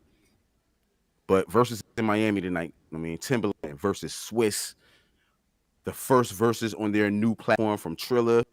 We know they did a 5-hour Verzuz from the car and at his crib, and this is how they started it and shit. You know what I'm saying? So what we thinking tonight? You know what I'm saying? Are we thinking special guests? We're gonna get a lot of the same songs we got before. We already know what their catalogs are. What are we expecting tonight, man? I'm expecting big production. This is not like this last one. And because these are the two hosts, it's almost putting too much pressure on them. To me, this has to be the best one. Mm-hmm. Because to me, as an artist, like if I'm gonna go up there and I'm gonna do Verzuz, like if y'all's is fucked up, like what you gonna do for me? Like, or what you expect from me? Exactly, y'all own this. So if you can't put a good show on for yourself, how do I expect you to put on a good show for me? Because we already talked about how this is being produced. Like they picking track lists, DJs and stuff like that. Like, are they going to be their own DJs? Because they both DJs. I don't think so. I think they're going to have their own DJs. I think they're going to come out like all the regular Verzuz do. I think they're going to have. I think Missy will show up tonight. We will see Missy tonight, in my opinion. We almost like have to see Missy. I'm thinking if she ain't going to do a Verzuz. I'm thinking the way like Preem and RZA, because they both DJs also. Remember how they did it? They both was doing it from the DJ table. It might be like that, but obviously they weren't together. But I could see them, and how much pressure for the opening DJ, who's going to be on there. Well, first off, DJ Premier is not letting no one DJ for him. And if you got to, okay, you're right. I can't let you outshine me like that, but I think that was a Premier thing. Nigga, you not about to touch but it's DJ Premier though. You know what I'm saying? I don't think nobody expected anybody to DJ for him. You know what I'm saying? It's DJ Premier. Like, and you could tell ain't nobody produced his track list either. Right. He picked his own track. Exactly. But Verzuz was still new. Listen, Verzuz was still new. You know what I'm Yeah. saying? We were still in the very beginning of Verzuz. You know what I'm saying? We seen Verzuz transcend to what it is now. It's a show now. It's not a battle. You know what I'm saying? It was a battle in the beginning. It's a show now. I think Swizz and Tim going to come with some kind of battle energy a little bit, but it's going to be a show. Okay, I really would go, but just to piggyback off that real quick, I really think the only reason why RZA put his DJ equipment on because it was Premiere. I don't think he would did that another way. Like he could have sat at a desk and played like Babyface. Like he's a producer, so he got his records on a button, but he had to match Premiere. But to me tonight, and here's my honest opinion, bro. And we talked about Swizz earlier, and maybe I'm missing some things, but if Timbo does not take it easy on Swizz, which I think he will. He's going to smoke. Yo, Sam, that's so vicious. And yo, every time our verses come up, you get wild disrespectful, fam. Yo, he is going to. He's right though. That's why it's so funny because he's right, bro. He has to take it easy. Every time a verses come on, you disrespect one of the artists. I don't know what it is with you. Like you either say they ain't got 20. Or they ain't do they list. Like it's something disrespectful you say. Now this is Swizz turn. I do all my calculations in my head, and I can't. He is so right on this. Niggas gotta take it easy on Swizz though, bro. He is so right though, bro. He's that's so right, bro. I'm just saying that's disrespectful. Don't get me wrong. I'm a big Timbaland fan too, but damn. But listen to this though. Listen to this. 96 alone, the year 1996 alone, bro. Listen. He will kill Swizz. Any Aaliyah track he plays, he's winning. That's what I'm saying. No. That's exactly what I'm saying. What if Swizz playing like the DMX tracks? Like them should still count. They gonna have points too. Like Get At Me Dog and all that. Like them still. Okay. That's a point. No. Oh, it depends on what he played against, bro. If he played that against like motherfucking like 1 in a million, come on, here's bro. Here's my response. To me, that could go either way. It just depends on who's listening. Here's my response. We listening. Here's my response. You're right. Aaliyah, and I'm trying to find out the words to say this, but maybe Genuine in their passing, even though X recently just passed, but Aaliyah is held as untouchable in some scenarios. A lot of scenarios. I just thought of something. When Jonte Austin played Aaliyah, but that was hold on though, but that was before she got big. Yeah. So is he allowed to play those songs? Remember, the don't catalog. play Aaliyah songs. The Aaliyah catalog. They do not play Aaliyah songs. Like Aaliyah songs aren't on DSPs or nothing. Okay, so you're right though. When they first did Verzuz, it was on Instagram. So I don't know if the licensing and all that kind of stuff. This is bigger. Like, do you think, out of respect from her parents, do he not play those songs? I think it's Timbaland, and I honestly believe he has some type of relationship with. Wait a minute. He was a producer, so he will probably get the okay. Tim will get it. But the way this works, though, right? The parents have control of the estate, correct? Right. Yes. When you want these records played, well, but they're not on the DSP. They're not on DSPs. That's what I'm saying. But but it's Timbaland though, bro. It's Timbaland. You don't. I think for who he is and the relationship of what he had with Aaliyah, that he's probably still cool with the parents, bro, and probably could get the okay to play some records, bro. He played them at Summer Jam. But wait a minute. He played them on the first battle. But doesn't Timbaland own some of the records? Like he produced them. So how does he not own any of that too? I think these are my. No, I just know her shit. Okay, we don't know. DSPs. Her shit ain't on DSPs. It's not. Only 1 in a million with R. Kelly. Shout out to Kel. But I'll say this. He won't play them because it kind of messes up the track list on all of the DSPs because you won't be able to play them. You can't get them.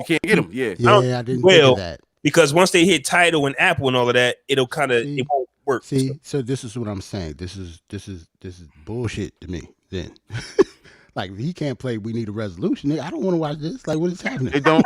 Okay, if he can't play Try Again, Rock the Boat. What is happening? Can't play Try Again. Like that was a smash, bro. Like if he can't play that stuff. Again. What are we doing, bro? But we act like Missy was Missy. He produced Missy.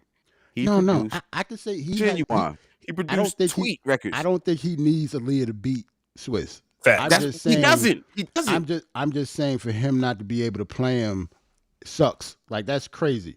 Yeah. Like those beats are legendary beats in the game. Like he can't play those are timeless. Like those are really timeless. So the Swizz have timeless records? Can we say he has timeless records? No, Swizz has moments. Swizz has that Rough Rider era, and that's what I'm saying. He has that Rough Rider era. After that era, it's like if Swizz produced something, it was either cool or it wasn't. Swizz produced Beyonce's second album, damn near. All her hits on that second album. No, all her hits on the second album, damn near he produced. Yeah, I'm about to say Swizz got more than just Upgrade You. Shit. Upgrade You. He did motherfucking Fancy. He did Fancy. He just told Drake to suck the. I mean, he did get me bodied. He did get me bodied. He can play that. We just know Drake ain't coming. Yeah, like, Drake won't be there. Yeah, Drake won't be in the building. Drake like, yeah, I played this shit. You still a pussy? Yeah, he's like, yeah, I played that. I still produced it. Yeah, I still produced his mind. So. Okay, y'all right. Okay, so see me when I think of Swizz, like off the top of my head, I'm glad y'all reminded me. I think of the Rough Rider era, and I know he produced some for Jay-Z. But if he got a whole Beyonce bag, and Tim don't got a Beyonce bag, Tim got a Beyonce bag. Tim has. How big though? How big though? He did Drunken Love. That's a huge record. Did Drunken Love? Yes. He probably that song is probably bigger than any song that Swizz has done. Why? Listen, I'm not fighting for Swizz no more. Drunken Love? We talking about he did Drunken Love. Yeah, he did Drunken Love, bro. You talking about that one? Let's talk about the JT bag that Swizz has. Like he got a whole JT bag. I mean, JT, Timbaland, the JT bag, bro. Like that means something. My Love, Sexy Back. Like I'm about to say, we didn't talk about Justin Timberlake at all. Like Justin Timberlake records is killing all that shit that Swizz got to me. Because I'm a big Justin Timberlake fan. I don't want to hear I'm a hustler. He came out. I don't want to hear no Cassidy records tonight. No Cassidy records tonight, Swizz. In the woods, nah. He was in his acting bag. He was in his acting bag, and he had to give a record for the record label. So that's why he did it. Yo. He acted like he put it out some bullshit. That's what he. I read that in Us magazine. He was in his acting bag, and he owed them an album, so he just did it. He did just drop a movie on Apple Plus where he actually was in the woods living and taking care of that album came out like 5 years. What are y'all talking about? Is that the soundtrack to that album? It's not the soundtrack to that fucking movie. That album is old and whack as hell. Stop it. I hate that album. I think if Timbaland don't play the right records, he will get smoked tonight.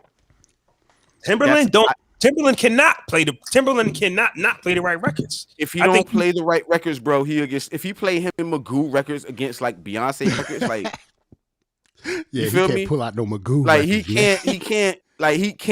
he has to stick to a script, bro. Remember how Jadakiss stick to the script the whole night against Fab? Yeah. Timbaland has to stick to the script, bro. But here's the thing though, with Jada, it was street records, right?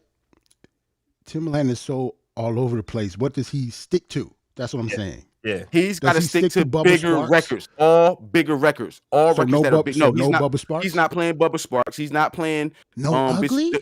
He's not playing Ugly. He's not playing Ugly tonight. He's not playing Ugly tonight. That beat was nuts though. Bro, it was. You're right. But he's not playing it tonight. He can't play that tonight because it's Swizz Beatz, bro. Swizz Beatz is going to out-showman Timbaland. We know that. That's true. He's going to out-showman him. So Timbaland has to show up musically. You feel what I'm saying? To match the showmanship that the Swizz is going to bring. You feel what I'm saying? If I'm Tim, I'd call Missy. I'm like, man, let's just knock this nigga head off and go home. We're going to go out to eat after this. Yeah, it's Memorial Day weekend. Exactly. It's Memorial Day weekend. Let's kill this nigga real quick. What can Swizz Beatz play against Work It? Like, and I'm not even saying that's the best joint from them. I'm just saying Work It, nigga.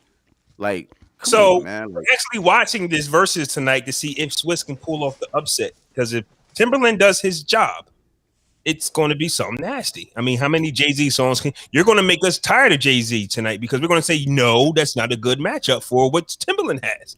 Like Jay-Z got some classics with Swizz, but they don't work against what Timbo's playing, in my opinion. So who got bigger records with Swizz? Who does Jay-Z have, Swizz or Timbaland?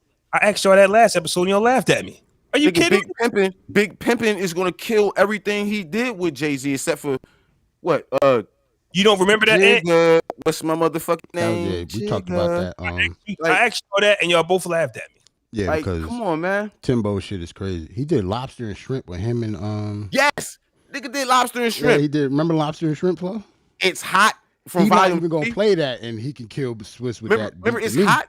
I'm about to dial Yeah. it with the fuck is 50 Cent. Like, come on, man, that beat was crazy. And didn't he do Dirt on Your Shoulder? Yes, he did. Dirt on Your Shoulder. So you hate to say, an artist is going to get watched on Versus. As your closing verse, Jerrell, how does Swizz win this battle? I don't know, but She's a Bitch. Come on, what are you gonna do? Okay. Talking about Missy joint. Yes, She's a bit. Oh damn! Like what? Oh my god, yo! What's coming after that? So But, Swizz is going to outperform Timbaland. That's what's Right. going to happen. He's Right. going to outperform him on the microphone. He's going to take control of the crowd, all 13 people who going to be there. I'm gonna tell you how Swizz can win. It would have to be a Jadakiss Fab type of deal. Yes, he going to have to play the wrong records. He Timbaland is not going to play the wrong records. Because Timbaland got like international like EDM shit that he could play too. Him and Nelly Furtado shit. Yeah, it's over. Play any of that, I'm good. Maybe one of the Nelly Furtado songs. He got a couple of them that he. The Way I Are. He has to play The Way I Are, bro. That's it. Timbaland can lose if he do some dumb shit like, I bet you I know I did this. And Yes. He gonna pull out some shit with like Danger Mouse, and we go like, what is this, Swizz? And knowing Timbaland, he did it at Summer Jam. He played a brand new beat, and that shit was trash. And he made Swizz play a brand new beat, and they both was trash. And the crowd was just looking like, oh my god, like what the fuck? Like they was mad. Like so, I'm just saying that because this might happen tonight, bro. These motherfuckers might decide to play some new shit that's garbage because they did it before. So they did it at Summer Jam when they both battled at Summer Jam. So just be prepared for that too. Timbaland might say, you know what, Swizz? I got a song I did with Carl Thomas last week. That's fire. And he played it and it's trash. And then Swizz might say, all right, yeah. I did a song with Mick Jagger 3 weeks ago. And it be some bullshit, yo. Nah, man. Hey, yo, they did that at Summer Jam, bro. I'm just saying, like when like Hot Boys come on, what's Swizz gonna do, man? Like, oh man, that Missy bag is deep, fam. He's gonna get smoked. Say it. It's easy. No, He's gonna get okay. You know I'm what? not Hot Boys. disrespecting him. I Hot can't Boys, disrespect him, yo. Swizz is going to get smoked tonight. Timbaland will have to get his playlist in order for Swizz to win. Oh shit. Swizz has to play Eve songs. He has to play everybody he's produced. He has to play one song from everybody he's produced. Love is Blind is not winning no round, fam. Love is fam. I'm saying He better not play no goddamn Love is he Blind. has to. That's bro. What's his R&B bag? I'm just saying, if Tim, remember Tim got a whole Brandy album. Yes, full got Aphrodisiac. Yes, he better not play no Love is Blind. because who is she to you is who is she to you is just like that's one of my favorite tracks ever, yo. That compared Who to is she to you? He might got some I don't know. He might got some player records that could beat Swizz. Like, Hey, yo, Ed. I gotta check, man. Did I touch on all of your rapid shots? If I left something off, then now's the time to Nah, I think I'm gonna go in the group and shit and see what you put in there. But I think you covered everything. You put songs in there and shit. Daddy, oh my god, Daddy what? Somebody put a daddy song in the group for the song of the week. Oh, that's yo. Jay's song. Jay.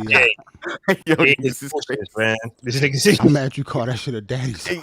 Hey, yo, what's the hook, Daddy? I'm just saying. Where have you been? The nigga put a daddy. Come on, man. Nigga put a daddy song in the group chat. Hey, yo, niggas is funny as hell, yo. Like, yo. It's crazy how as men, right? Like the stuff that we say just to downgrade some shit. Now I'm saying, oh, nigga, go put a daddy song in the group chat, right? Hey, yo, niggas is That's funny yo, as hell. yo, one of the rapid shots we didn't talk about, you know what I'm saying, real quick. Shout out to Mary J. Blige, the queen of hip hop soul. She is being inducted into the Apollo Walk of Fame. You know what I'm saying? Right. If we don't know, you know what I mean, that's like one of the most legendary, like Hall of Fame type shit you can get into in black music, black culture and shit. The Apollo. Y'all know what the Apollo is for us as, you know, black Americans or whatever. I think she deserves more than that. I mean, but it's dope for her to get this. You know what I'm saying? This Mary J. We talked about how bitch her catalog and verses is crazy, and you gotta be like Mariah or Janet. maybe Toni First Braxton off, to even compete with her. Like Mary J. Blige looks incredible. That's the first thing. 52 years old type shit. Yes. Hold on, I got the picture up here. Mary Shout J. out to looks amazing. There she go. Check every out. God damn. Hey, listen. You get to a certain age where shit just starts falling. You know what I'm saying? When you hit 30, shit just start falling. Shit just start falling all over the place, fam. You take that bra off, you take that shirt off, like men and women, like shit just changes. It's hard to get it back or maintain it the older you get. We're talking about a 50-plus-year-old woman, and I know she got the money to do it, to stay in shape. Not saying she's had any work done, but I'm just saying she has the money to stay in shape. But not everybody takes advantage of that. You understand what I'm saying? Right. It's hard work. Nutritionist. Yeah, man. Little trainer, all that shit, yeah.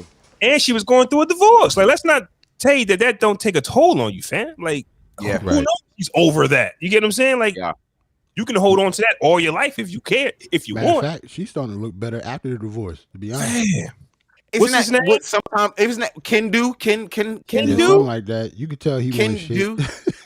You could tell he wasn't. How the fuck you let the anyway, I don't want to talk. No, I don't want to do it because listen, I'm getting married this fucking year. Listen, bro, I'm getting married this year, bro, and I'm tired of always talking about divorce and shit like that and how marriages don't work and shit like that because that energy I don't need in my life, bro. Like I'm jumping the broom. Sorry about that, Amp. Let me bring something real quick to spin off this Mary J. Blige situation because Mary J. looks good. So So this just made me think of something, right? Because news broke that A-Rod and J-Lo is on the outs, right? And Puffy. Puff bitch ass. That's why I hate this nigga. That's why I hate this nigga. Corny shit like that. Jerrell, you saw it, right? Nah, what happened? Puff Daddy posts a Throwback Thursday photo of him and J-Lo walking side by side. Bro, after the news of him and J-Lo and Alex Rodriguez split. Bro, now because they did split, right? They split, and now she fucking with Bennifer. Remember the Bennifer? Ben Affleck? Yeah. She fucking with him again, and they chilling, and they taking it slow, whatever. You know what I'm saying? This bitch ass nigga Puff posts a Throwback Thursday picture of him and J Lo when she had the rhinestone headband on. Hold on, you know what I mean? They single. She fuck Ben Affleck, nigga. What are you talking about? Okay. Like you Diddy, right?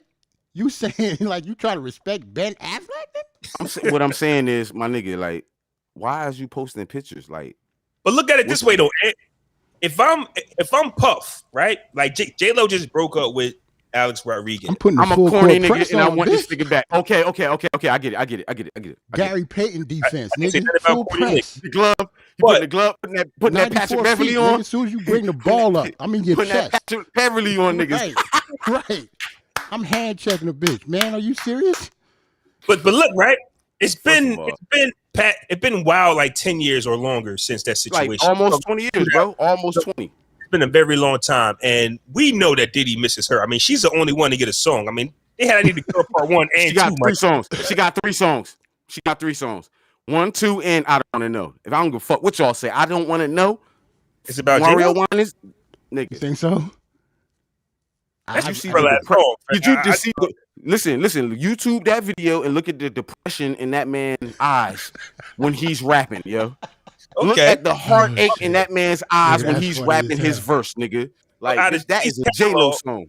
Out of Diddy's whole catalog, you can tell when a man misses somebody or something because he either makes a song about his pops or he makes a song about or it's like dog or some shit. Yeah. You can tell man really misses because there's a song out of it, right? You can tell DMX loved his dogs. You can tell certain rappers miss their dad. They just say fuck them. And Puffy women sing about their kids and shit. That's what. Yeah. Family, like breakup, heartache, and all that shit like that. Right. Women. Puffy has 3 songs, 2.5 about J-Lo, and I remember him actually. I remember him saying that J-Lo was his wife. Like, and honestly, before this situation, I bring it up because at the end of the day, I know a man. Men know who they want. We date. Yeah. We get other women. But technically, it's only about like 2 women in our lives that we say, you know what, if I get a chance, I'm definitely going to marry this one. I'm leaving this bitch for her, yo. As soon as she says she's available, I'm leaving this bitch, yo. Like, I'm not saying that that's what I feel now, but right. No. I'm giving you the energy of how niggas come. Like, as a man in general, we know who we want, and we will sacrifice. We will burn shit down for that one if the opportunity presents itself. Absolutely, absolutely. Puffy was just a little slow to the ball this time, though, because her and Ben Affleck have been seen together smooching, right? But I agree with Jerrell. I agree with Jerrell. It's not official. Nah, I'm puffed. But wait a minute. Remember, if you Alex Rodriguez, because my mind's all over the place. Remember, Puffy FaceTimed them, and they were talking. You like, damn, they cool. Yeah. If you Alex Rodriguez and you letting that slide, Hollywood. But Bro, it's Hollywood. It's Hollywood. I don't think you can let it slide. It's like, if she okay with it, what can you do? Yeah, what you gonna do? Pretty much. What you gonna do? As a man, though, imagine us, right? Us and our girls, right? Yeah, it ain't happening. We're on the. Okay. Oh no. I know where you niggas live at, yo. Like, no, I'm not. Not us, but Ant. I'm just saying. I'm not gonna use you. I'm not gonna use you. But use me. I don't like. Okay, Ant. You and your girlfriend. I'm not even gonna say your fiance right now. You and your girlfriend. Let's say it's the J-Lo, Alex Rodriguez. Matter of fact, they were engaged. My fault. So you and your they were.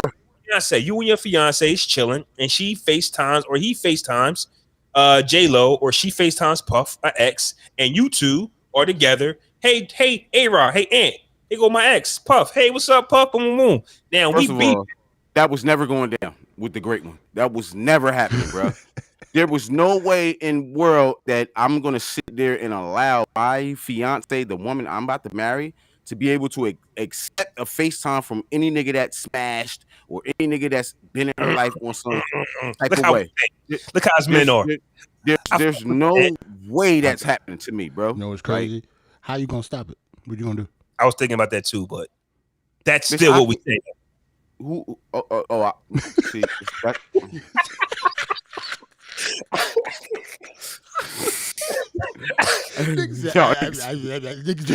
I don't, because I don't want to. I know. That's why it's so funny. Because technically he wins if you get emotional, right? Right. Yes, if he get any type of reaction out of me, he wins. You know what I'm saying? You gotta take it. You gotta sit there and take it, didn't it? You gotta sit there and take it. Listen, bro. Listen to me. Take it. Listen to me. I am not the most gangster nigga in the world. I have never claimed to be the most gangster nigga in the world. I've never claimed to beat anybody in the world, but nigga, I'm scrappy, yo. And I get busy. Bitch, I'm gonna fight for mine. You might not die, but I'm gonna go in for mine. You know what I'm saying? So yeah. Just by your any nigga, she wouldn't want it to go down, basically. Any nigga, bitch, that even attempt to, I'm pressing him, bro. I know you, but I'm saying to make it seem like that you aren't the loser in that situation. A FaceTime is made. The ex is on the other line. How do you handle it in that moment? Now, when at that moment, I'm going to chill. At that moment, I'm chilling. Okay. At that exact moment, if I see it and I witness it, I might walk in the room and walk back out. You know what I'm saying? And do the chest in my head, and then get in the car. But you know the sneak shit women do, though, right? The sneak shit women do, like if it's us, yeah. No, but I'm saying the sneak shit for women. They'll tell you. They'll show you who they talking to, as if we're supposed to say, "Okay, you're not hiding nothing from me." Like, hey, look, it's Alex. Hey, look. No, it's crazy. Like, they'll let you know. And they know if you give what you gonna do? Give a negative reaction? You can't. You can't. You already knew who Trevor was. You knew who Trevor was. Yeah, Trevor. But then again, I guess it depends on what type of person you are. Because I don't mind giving that negative energy to niggas. The fuck out of here. I don't give a fuck, period. We can do whatever you want to do. That's just the type of person I am. I don't care about like awkwardness. You know how people don't like to say stuff because it's awkward? Yeah, I don't give a fuck about none of that. Hey, yo, bro. I love awkward conversations, man. You know what? You know what? It's funny that you say that, because that's one of the things my woman doesn't like about me. She doesn't like the fact that I face confrontation head on, that I enjoy the awkward conversations and the awkward moments and shit. I kind of like thrive in those situations. On some real shit. And she doesn't like that about me. You know what I'm saying? She would rather me be more reserved when confrontation arises. Versus facing it head on, like, yeah. I know women like that. But women are usually the ones that go head in, like, and they look at us like, "Yo, why you not mad?" Like that's how some women are. Mine's just opposite. Yeah. I'm the hot one. Like she let shit slide. I don't. That's why she's the one. She's the yin to my yang, bro. Yeah, because like I'm the one. Yeah, exactly. I need her to bring me back to reality sometimes. Because she done saved me. You know how many times she done saved me from bitch prison. Like legit prison, bro. I'm so serious right now. I'm so serious right now, bro. Yeah, we believe you. We saw the way you spoke to that officer when he pulled you over, my guy. You was about to go. We saw you. I'm looking at the video like, relax. See? Switch topics. I remember that too. Oh yeah, I remember that. I'm watching the video like, yo, you gotta chill, fam. Like, relax. So I can see. He ain't seen no cop videos in the past 5 years and shit. Yeah, like, bro, that's what it seemed like you don't chill out. Listen, bro, I don't care, bro. I'm going to speak my mind. I'm going to speak my truth at all times, bro. I will not be censored. I will not be filtered. Let's keep this conversation going. What's her name? Vivica Fox. I saw that. Her loving 50. Yeah, Vivica Fox keeping the same energy. She was on. Why is Vivica Fox still talking about 50? This is where we at. She said that was like 2003. Yeah, 50. Yeah, 50. She said got her talking about this nigga after 20 years. He said he had the magic stick, nigga. He got the magic stick, nigga. He said pause. I was nigga. She said he got the magic stick. Okay, cool. That's what he said. Nigga, okay. if I got a female talking about me 17 years later, bro, after like a 3-month fling, you just gotta get that crown, nigga. You got the magic stick, bro. You got it. Okay. So she was on Fuck Glad, and she just maybe he asked her, don't know, but she went into how 50 Cent was the love of her life and about they would still be together if they didn't go public so soon. Mm-hmm. She feels like them going public so soon was their demise. 50 Cent's girlfriend now, fuck, her name draws a blank. I'm sorry. I have no idea. She's a model, a Spanish, Spanish, Cuban Link. 50 Cent's girlfriend right now, Cuban Link, has been throwing shots. He has a girlfriend named Cuban Link? Yes, ain't that a rapper name? Nigga, I'm old as hell, nigga. That's why when I read it, I'm like, Terror Squad, nigga, what's happening? Word is like, yo, she signed a Fat Joe.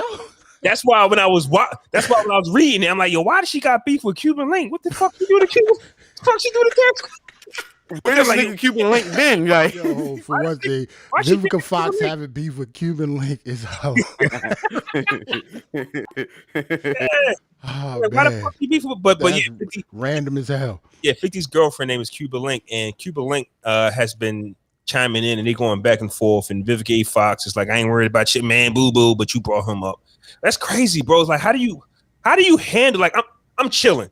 Now we all know how some women can be. I can't say all women. You chilling, minding your business. Oh, your old boo is back, bro. I haven't fucked with her in like 15 years. Like, what do you want me to do? This is the stuff that you just walk into an ambush, but you don't want your girl on social media fighting with another female on social media, fam. You don't want that, but you also can't control them and tell them don't worry about it because women protect their territory for real. Like women will. As soon as you say don't worry about it, now I don't have to worry about it. Like, yeah. And now you gotta worry about it. You gotta fight inside your home, and you just watching basketball. Because one thing, listen, I'll be honest. I'll speak for myself on this. When we don't do shit, yes, we want to enjoy that peace. Yes, when we're being good, let me have my peace. But you can't because there's somebody on social media reminiscing about what we had 15 years ago. I didn't even know who you were, so technically, I don't owe you no explanation. Like that's just how some men are. Like, what the fuck? What do you want me to say? Right. But Vivica Fox, yeah, but I didn't even know you. Like, I guess that's what gets me into explanation. I didn't even know you at the time. You get what I'm saying? Like, I guess the way I break it down. But then you got to think how she think. All of a sudden, 15. So you're telling me you ain't fucked this bitch since like 2006. Now all of a sudden she just hitting you out the blue. I'll be honest. She reminiscing. What is that about? I get tired of trying to understand how they think. I'm telling you, that's the shit I get. But as men, we're so simple, right? Like we do addition and subtraction. Women hit you with the algebra. Like, what? It's not that difficult. You do know that, right? It's a no. No explanation needed. No. Or it could be a yes. It could be a don't worry about it. Like our shit is so simple, but it does frustrate the women that we are with or associated with. At the same time, bro, that we got to understand. No, sometimes I just need a goddamn break. I didn't do nothing this time. When I don't do something, I want peace. He said I didn't do nothing this time. Yo, he said like me. Not this time. Not this What I time. do this time? Oh my God, what I do now? Bro, when we are innocent, we want that peace. That's all we say. I didn't do it. Fighting for that innocence, bro. Facts. I don't care what I do. Fighting for that innocence. Facts. I don't care what happened yesterday. Today, I didn't do it. I didn't do shit today. I took the garbage out. You told me to fix that hole. I fixed it. I brought you some Dunkin' Donuts in bed. Leave me alone. I rubbed your feet. You ain't asked me to do it. I rubbed your feet today. That is it. Leave me alone. Go on social media and fight or something with beef. Don't bring it to me because I didn't do nothing this time. That's just all it is to it. I don't even be beat for that social media shit at all. Like, you know what I'm saying? Like, if my girl got to an argument, my girl gets into argument with people in like new bride groups and shit. I mean, she be fighting with them and shit. And I just be like, babe, yes, because they be talking some dumb shit. And she'll bring it to me, and I just be like, yeah, that shit is whack, babe, but you don't have to say it. Like, just let that bitch live. Like, oh, I gotta tell this bitch. Like, okay, like that's another thing. I don't have that in me. That's another thing I need to learn, right, Jerrell? You have to pretend like you care about the bullshit that they be talking. Right. Like you have to pretend like you're invested in that, fam. Because I don't care with a bunch of women because everybody like. First off, these Facebook groups, right? Let's say we're talking about the wedding groups or the bridal groups, right? These people are in groups, but at the same time, everybody's putting together their own individual wedding. So how they want to do theirs is how they want to do theirs.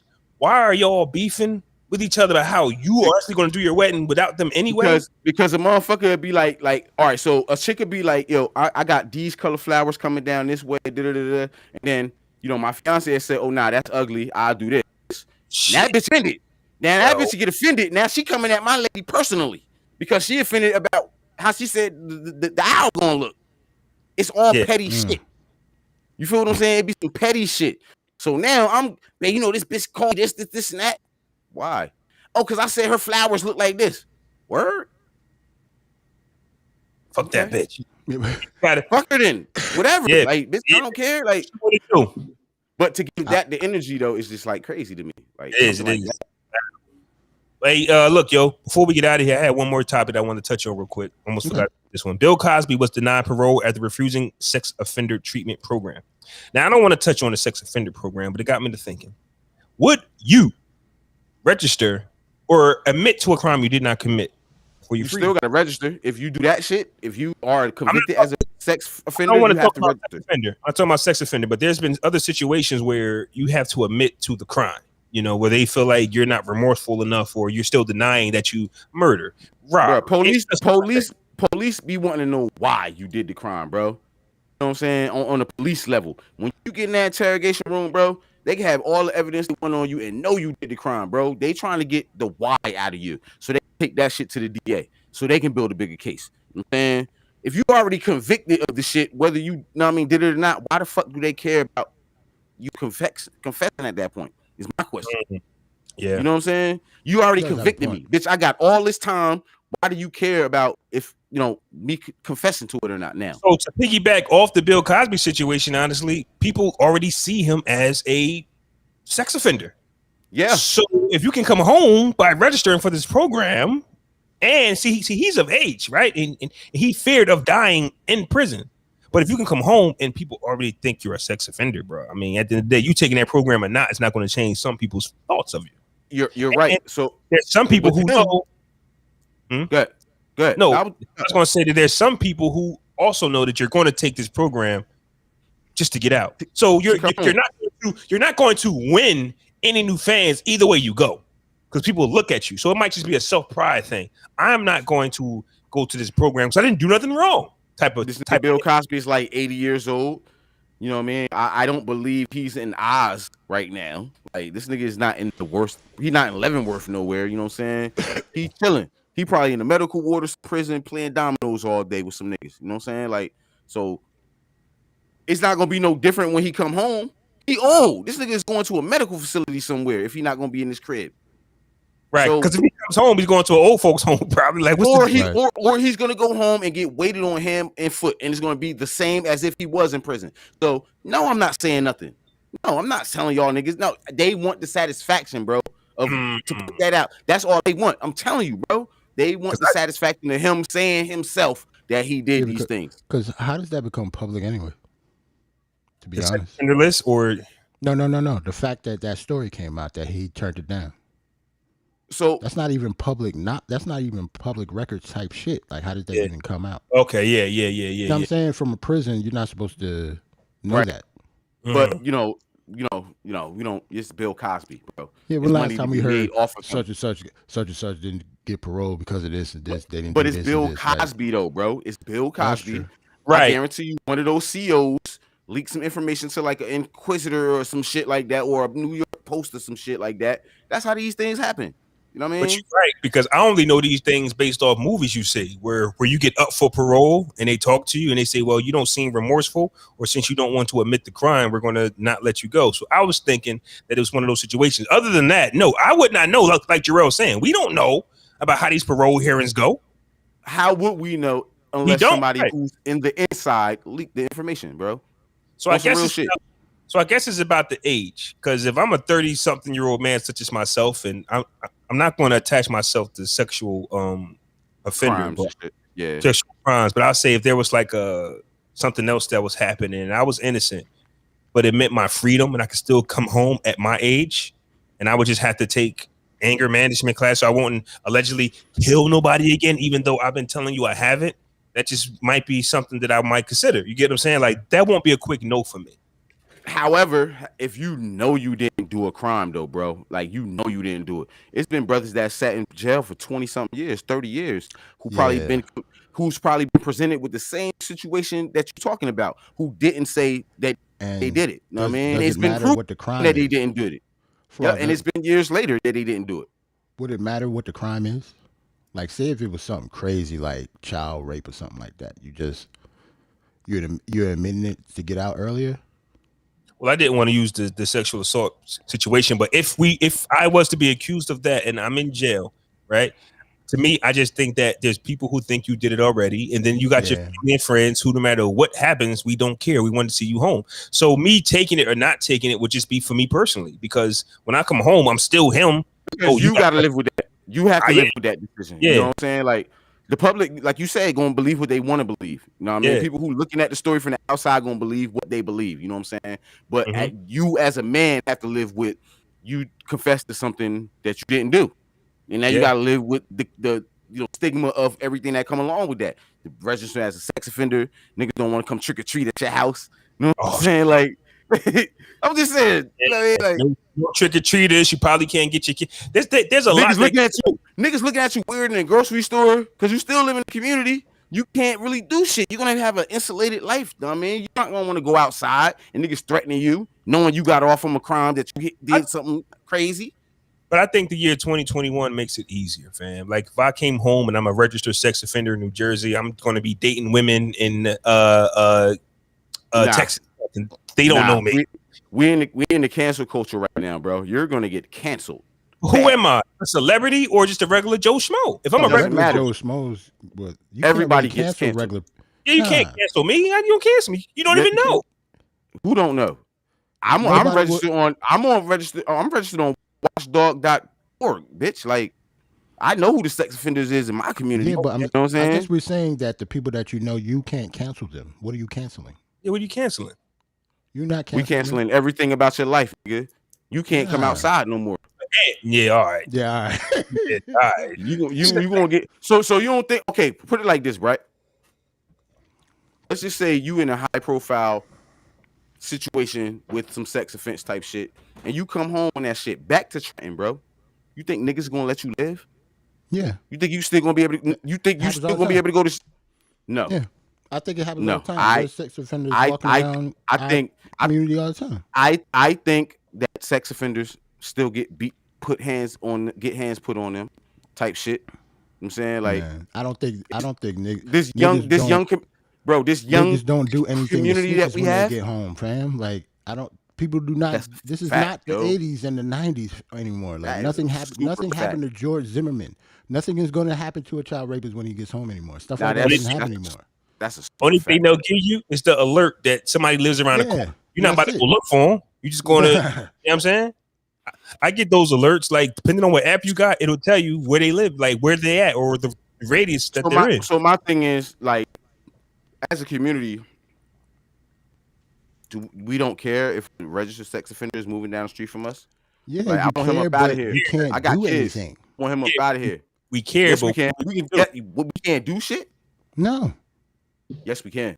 What? Oh, we can You do have to shit. say what you can do. The Klan did shit. the Klan was also the police. I'm So about to say the Klan was police, and you can't do They that. don't, man. Listen, bro. There's no way I'm gonna like I'm not Cam. Remember when Cam said, "Yo, if a murderer lived next to you, a rapist lived here, you gonna call police?" He said, "No, he's not calling police," and he got hung for that. I feel the same way, nigga. I ain't calling police. Guess what? He can't stay here. okay, so you're not going to call the police. You're going to physically He can't- remove him from his property. He can't stay here. Yes, he's getting physically removed, bro. You and listen, who? I'm in the hood. I am in the hood of You think Trenton. people in your hood right Bro. now ain't no sex offenders around you? Don't you? You Bro, live by I live Trenton in High. Rapeville. I live in Rapeville, bro. I live So in what are you talking Rapetopia. I live in Rapetopia. Like, What are you talking you feel about me? right now? What I'm saying is, like, if it was a high profile case, like, you know what I'm saying, like, you know, we don't know. Niggas don't know. A lot of people don't know about the people that live around here that who are sex offenders that come home and shit like that.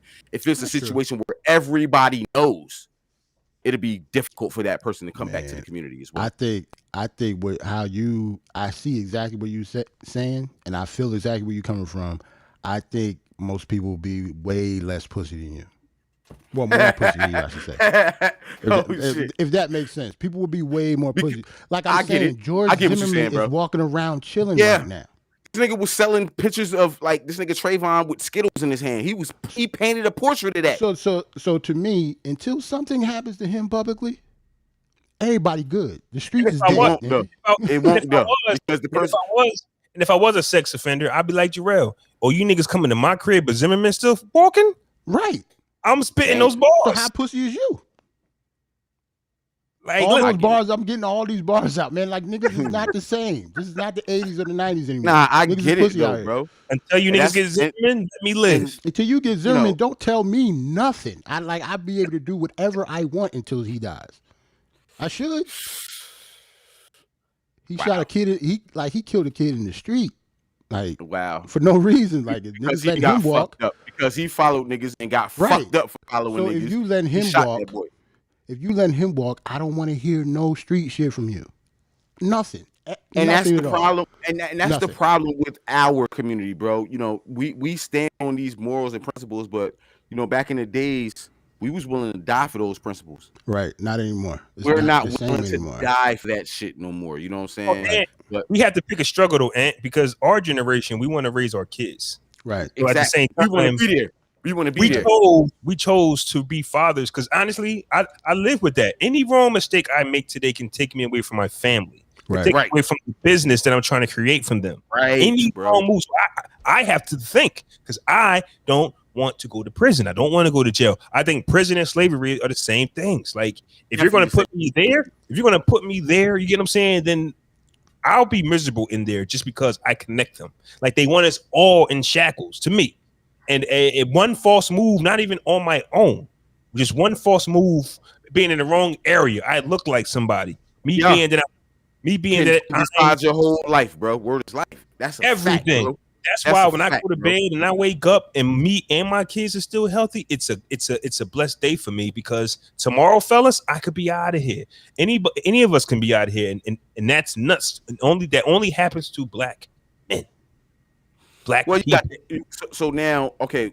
In regards to that, what do you think about this whole like the Asian shit? Like all these Asians getting popped on, and now they like, yo, we gotta save the Asians and shit like that. You know what I'm saying? Pretty much the same thing that's been happening. Nothing Now changes, you know, but nothing changes. Like we know who we are, and everybody else knows who they are. And I saw something. What you call it? Said it.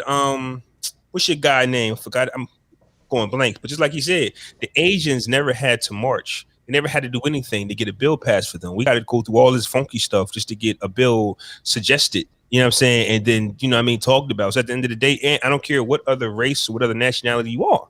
Like, don't compare. Honestly, I don't like. But this is where we at now. But you'll get canceled, bro. You will get canceled. We would get canceled as a podcast if we didn't acknowledge that shit, but just acknowledge what black people are going through. We gotta know. But we gotta know who we are. Nothing changes. We do. I think we know who we are. I think people think that we're getting ahead, bro. It's nothing changes. Nothing changes. Nah. And I'm sorry if this is shocker to somebody listening, but if you're shocked, that's why I don't talk about it. If you're shocked that other backgrounds are getting or more privileged than us, like somebody said, "Oh, we never got our 40 acres and a mule, but y'all still paid Native Americans." You guys are putting energy into stuff that you already know is there. What are you gonna do? Stop talking about it. All you doing is getting. You know how much legislation has been like stopped over our reparations, bro, throughout the whole time of our freedom. Yeah. However, the United States still pay the victims of the Holocaust over in Germany and shit. We still pay them billions of dollars, bro. Yeah, pretty much everybody has gotten reparations, but black people. But us. Yeah, and we will never get them, bro. We will never get them. And if you don't have a plan, I'm like, I don't want to say stop talking about it because it's history, but all you do is get black people in their emotions because we're very emotional. And then we go, but bro, if it's like, it's fucked up crazy how when Asian lives matter, nobody says all lives matter. Ain't that some shit? Well, you know what I mean? Shout out to Mike Ingram who wrote that. But here's the thing. Personally, me, I know that. That's why I don't get offended. I just know who we are. I know who we are and where we at on the totem pole. We're still at. We still at the bottom. We still at the bottom. We were and we were designed to be at the bottom. You know what I'm saying? Like this whole country is not for us. I mean, and we understand that and know that. I mean, so and they said, bro, if you gotta find your happiness within, bro. You gotta find your life, liberty, and that shit within. I mean, if you watch some documentaries, I mean, they'll tell you since day one, they never looked at black people as humans. You get what I'm saying? They never said that about other. We 3/5 of a man, bro, and they never changed that. Right? We are still 3/5 of a man. They never said the Native Americans. They never said they never said nothing about nobody else being lesser than but us. And at the end of the day, that's just how it is. So when we do get shot and murdered by police just because we're resisting arrest, how many videos have we seen where the white man said, "Get the fuck off me, go get my gun"? You know what I'm saying? Like they don't have no fear. We do. That's why I said every day that I get to go to bed and wake up with me and my kids, it's a blessed one. And no other race has to deal with that but us. That's a fact, bro. They're expected to wake up tomorrow, fam. Nobody's treated like black people, especially in the media, especially black men in sports. I don't know if y'all listen to like ESPN a lot. And a lot of it, the reason Kwame Brown is so quote unquote famous now is because he's probably kind of exposing some of the black announcers and anchors on ESPN talking about other black men and not mentioning any white men at all negatively, especially when it comes to busts and stuff. Mm-hmm. Like we always talk about Kwame Brown. Why we don't talk about Adam Morrison? Why we don't talk about Andrea Berniani? Yeah. There's a whole bunch of foreign people, foreign players and white players that were bust just like black ones were. We don't never talk about them. We talk about like Kwame Brown and Michael Olowokandi. You know what I'm saying? Like high up people like Jamarcus Russell. You know how many white offensive linemen has been picked in the top 5 in the NFL draft and would end up being like shit? Like we don't never talk about them. Why? Why do we always talk about the black ones that are bust? Yeah, because it's quarterback. It's by design. They're stars. Most times they like a star or somebody that they feel like can change a franchise type shit. So when they don't perform, especially if they black, they get shitted on. Man, like Kwame Brown was a 17-year-old kid when he got drafted. It's not like he was supposed to be a bust, but like he was 17 years old. Like kids wasn't getting drafted like that, especially number one. He was the only one kid to get drafted number one like that. Like the pressure was on him. Kobe got drafted out of high school, but he wasn't number one.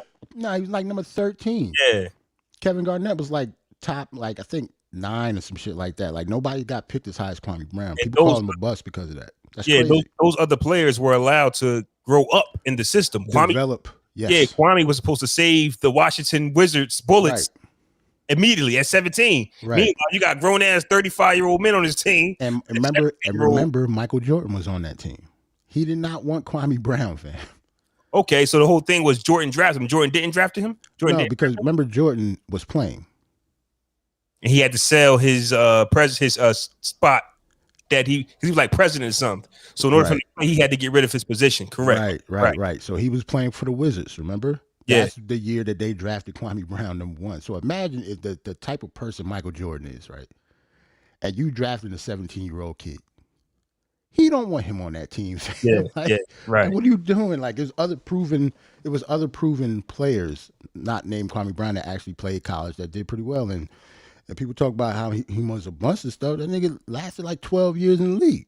Yeah. He made almost $100 million. Like, leave him alone. Talk about Andrea Berniani, nigga. Like, so with Kwame Brown, right? The reason why he is a bust because he was like not a perennial all-star, right? And he don't have no championships and things of that nature.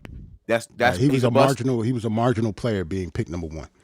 Okay, that's all. It's not about longevity in the league. He lasted over 10 years. It's not about money. He had over $100 million worth of contracts. So how is he such a bust compared to these other people that fizzled out in the league? Like, didn't make because he went #1. Because he went #1, right? It's the number other one people.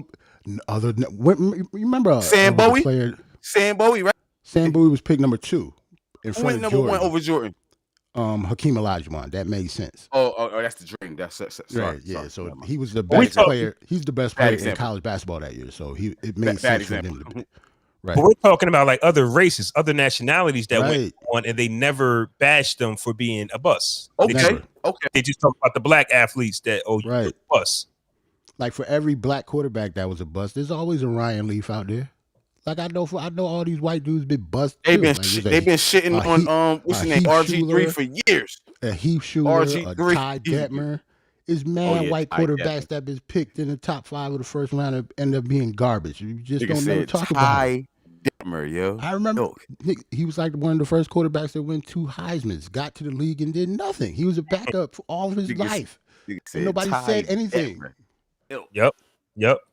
I just never followed the Kwame Brown thing because it's one of those situations that once it gets rolling, if you don't know what's going on, you're going to be lost. And I have not the time to sit down and watch from the beginning, fam. I don't do it. I'm off and on his clips because I just started following him like the other day, but just to see when like the lives start. But every time you do one, like he just be on there talking, so I'm not listening to this nigga talk. I know our podcast be long, but we have different topics. But when you on YouTube, you say Kwame Brown, this is Stephen A. Smith, and it's an hour long. Like, and then you gotta listen to that shit for 50 minutes to get to the diss. Right. At the front though, he is entertaining. Very entertaining. He cuts these niggas out beautifully and masterfully, and he's good at it. Mm-hmm. Shout out to Mike. He said, and Tim Tebow still get a job. Exactly. Oh yeah. Tim Tebow is like 30 now. He's switching positions and got a job. Ain't played football in how many years? He was playing minor league baseball, fam. Like, how many he in the league now? Who he play for? He signed for Jacksonville as a tight end. He's not even a quarterback.